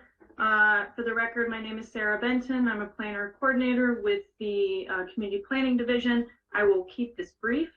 As a result of the ongoing planning efforts for the West Hyattsville Queens Chapel plan since September of 2020, which included a lot of community and other stakeholder input and engagement, the Community Planning Division is seeking your authorization to initiate the West Hyattsville Queens Chapel sector plan anew, along with a concurrent sectional map amendment, in order to facilitate more efficiently the implementation of any zoning or land use recommendations that we'll be making in the sector plan. So this initiation would supersede the prior initiation of the sector plan that occurred on September 17th, 2020, but we would adhere to the same timeline, seeking permission to print the preliminary sector plan and the proposed SMA in June of 2022, this year. If approved, community planning would hold a virtual public meeting this spring, 2022, to inform the public about the sectional map amendment and that process. So community planning recommends the board initiate the sector plan anew with this concurrent SMA and transmit the submitted goals, concepts, guidelines, and public participation program and the draft resolution of initiation to the district council. With that, I thank you, and I'm available for any questions the board might have. Okay. Chair. Thank you, Ms. Benton. Okay, we have a motion. Second. And a second. Motion by Commissioner Washington, seconded by Vice Chair Bailey. Madam Vice Chair? But aye. Commissioner Washington? Vote aye. Commissioner Dorner? Vote aye. And Commissioner Giraldo, you've joined us. You're muted, though. We got to get back into practice. Vote aye. Okay, there we go. And the ayes have it 5-0. Thank you so much. Listen, I apologize that you had to wait so long.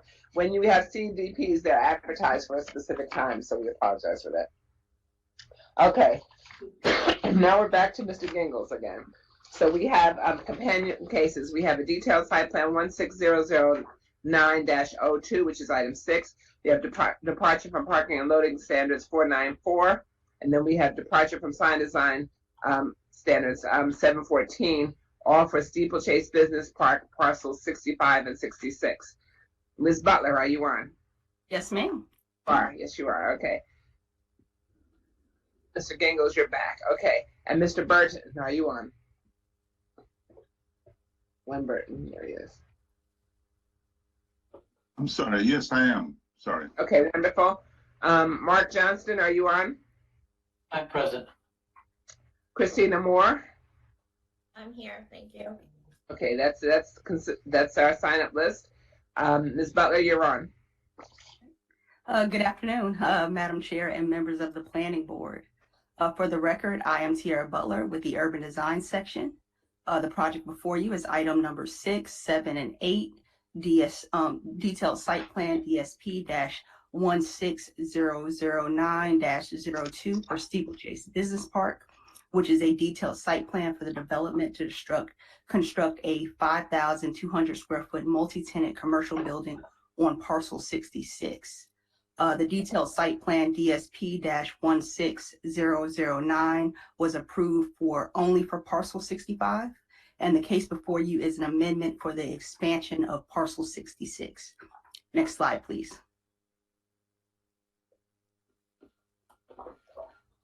This site is located in Prince George's County Planning Area 75A in Council District 6, as identified in the magenta colored area on the map. Next slide, please. This site is located on the northeastern quadrant of the intersection of Hampton Park Boulevard and Lakin Court. The site boundary is shown on the vicinity map outlined in red. Next slide, please. The subject property is zoned light industrial, as shown gray colored area on the zoning map. Next slide, please.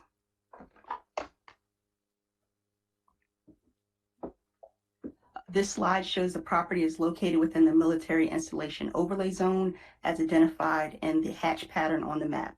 Next slide, please.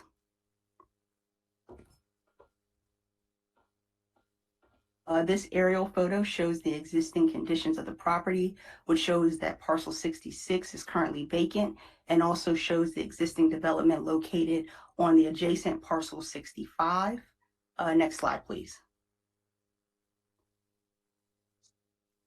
This site contains slopes as shown in the red contour lines on the map. Next slide, please. This slide shows the master plan right-of-way, which identifies Hampton Park Boulevard as an industrial roadway, as highlighted in brown on the map. Also shown is Walker Mill Road, which is an arterial roadway, as highlighted in red. Capitol Beltway as a freeway, highlighted in orange. And then Ritchie Road as a collector roadway, highlighted in the green color on the map. Next slide, please. This slide shows the bird's eye view of the site, which shows the surrounding light industrial zone properties and the existing development on parcel 65 and the vacant parcel on 66. Next slide. This slide shows the 2.70 acre site containing the existing 8,920 square foot multi-tenant retail and restaurant building located on parcel 65, approved with DSP-16009. The proposed 5,200 square foot multi-tenant commercial building for retail, service, and restaurant uses on parcel 66 facing Hampton Park Boulevard. Parcel 66 on Hampton Park Boulevard via a shared access easement with parcel 65.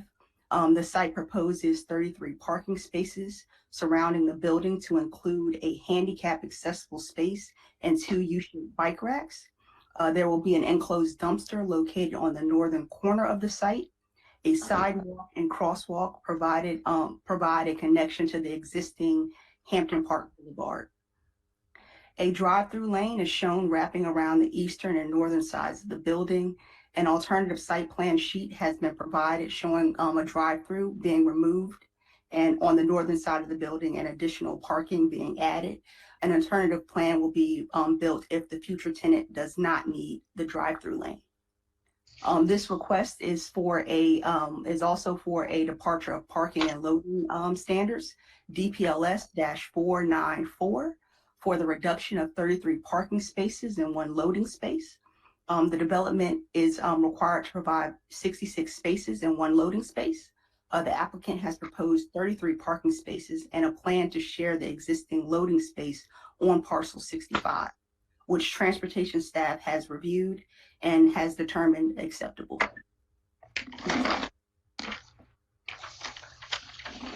This slide shows the enlarged site plan for parcel 66.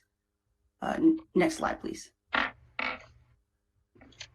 This slide shows the site plan and landscape plan for parcel 66 using the alternative layout that I mentioned in the previous slide without the drive-through.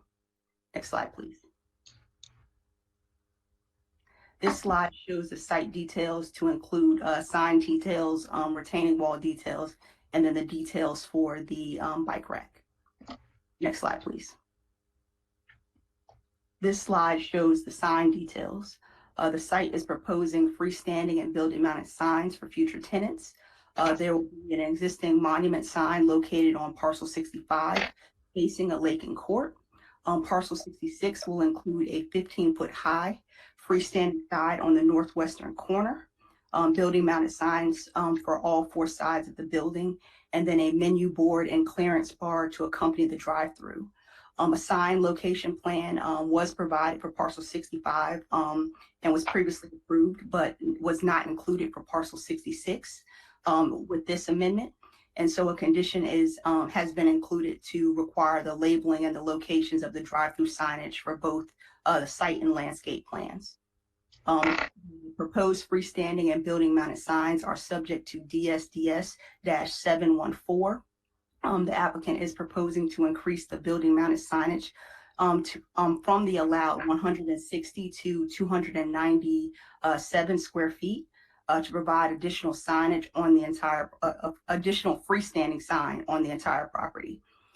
This site will maintain similar signage details and locations as the existing building on parcel 65, which staff also finds acceptable. Next slide, please. This slide shows the architectural elevations. The proposed 5,200 square foot multi-tenant building is a single story, 22.5 feet high. The building facade includes a combination of brown brick, dark gray veneer stone, and off-white exterior installation finish system with concrete masonry units on the rear and eastern elevation. A flat roof will be utilized, a metal coping material. The north, south, and west elevations will include a metal canopy or fabric awning on the storefront windows and doors. An alternative north elevation to include the storefront windows to replace the drive-through is also provided if the tenant does not need the drive-through. Next slide, please. This slide shows the green space exhibit, which shows that the proposed development exceeds the green space requirement. Next slide, please. This slide shows the overall type 2 tree conservation plan for both parcel 65 and 66. Next slide, please. This slide shows the type 2 tree conservation plan for parcels 65 only. All right, next slide, please. And this last slide shows the type 2 tree conservation plan for parcel 66. And last slide, please. Next slide. Yes, and with that, urban design staff recommends the planning board adopt the findings of this report and approve detailed site plan DSP-16009-02, DSDS-714, and DPLS-494, subject to the following conditions found on page 15 of the staff report. And this concludes staff's presentation. Thank you so much, Ms. Butler. Let's see if there's any questions of you at this time. Okay. Madam Vice Chair? Thank you, Ms. Butler. No questions. Thank you. Okay. Commissioner Washington? No questions. Thank you, Ms. Butler. Commissioner Dorner? No questions. Thank you. And finally, Commissioner Geraldo. I know Miss Bailey is happy to hear my voice. I have no questions for Ms. Butler. Thank you so much. As usual, a good presentation. Thank you. Okay, so let's turn to, okay, at this point we have Mr. Gingles followed by Mr. Johnson and Ms. Moore if they have comments. Mr. Gingles? Good afternoon, Madam Chairman, members of the board. Again, on the record, Andre Gingles with law offices in Laurel, Maryland. We've had several discussions with Ms. Butler and Ms. Moore, and Mr. Johnson and I don't have any additional comments and would concur with her report and recommendation. Okay. Well, that's delightful, Mr. Gingles. So he said Mr. Gingles, Mr. Johnson, and Ms. Moore have no comment. Okay, so does the board have any questions of anyone? If not, we'll entertain a motion.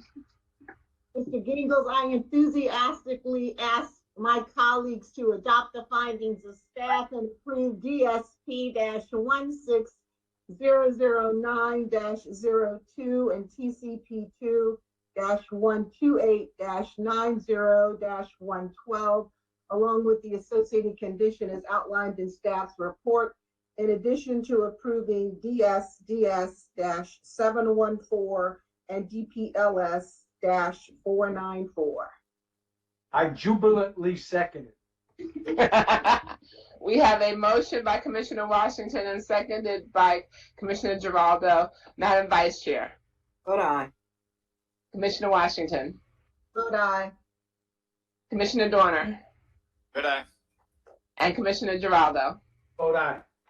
The ayes have it 5-0. Okay, I have, let me just say this. Thank you for everyone. Okay, thank you and Happy New Year to everyone. As I said in the beginning, it's tough times and there's no immediate end in sight. So please remain vigilant, remain diligent, do what you need to do to be safe. Please be kind to people. Please, let's be models of how we should act in society and treat one another in society. And with that, I'm going to turn to Mr. Hunt for my critical question of the day. Mr. Hunt, is there any additional business to come before the Prince George's County Planning Board at its first meeting of January 2022? Madam Chair, there are no additional business items before the board today. Planning Board is adjourned. Thank you very much, everyone. Be safe. Thank you. Thank you.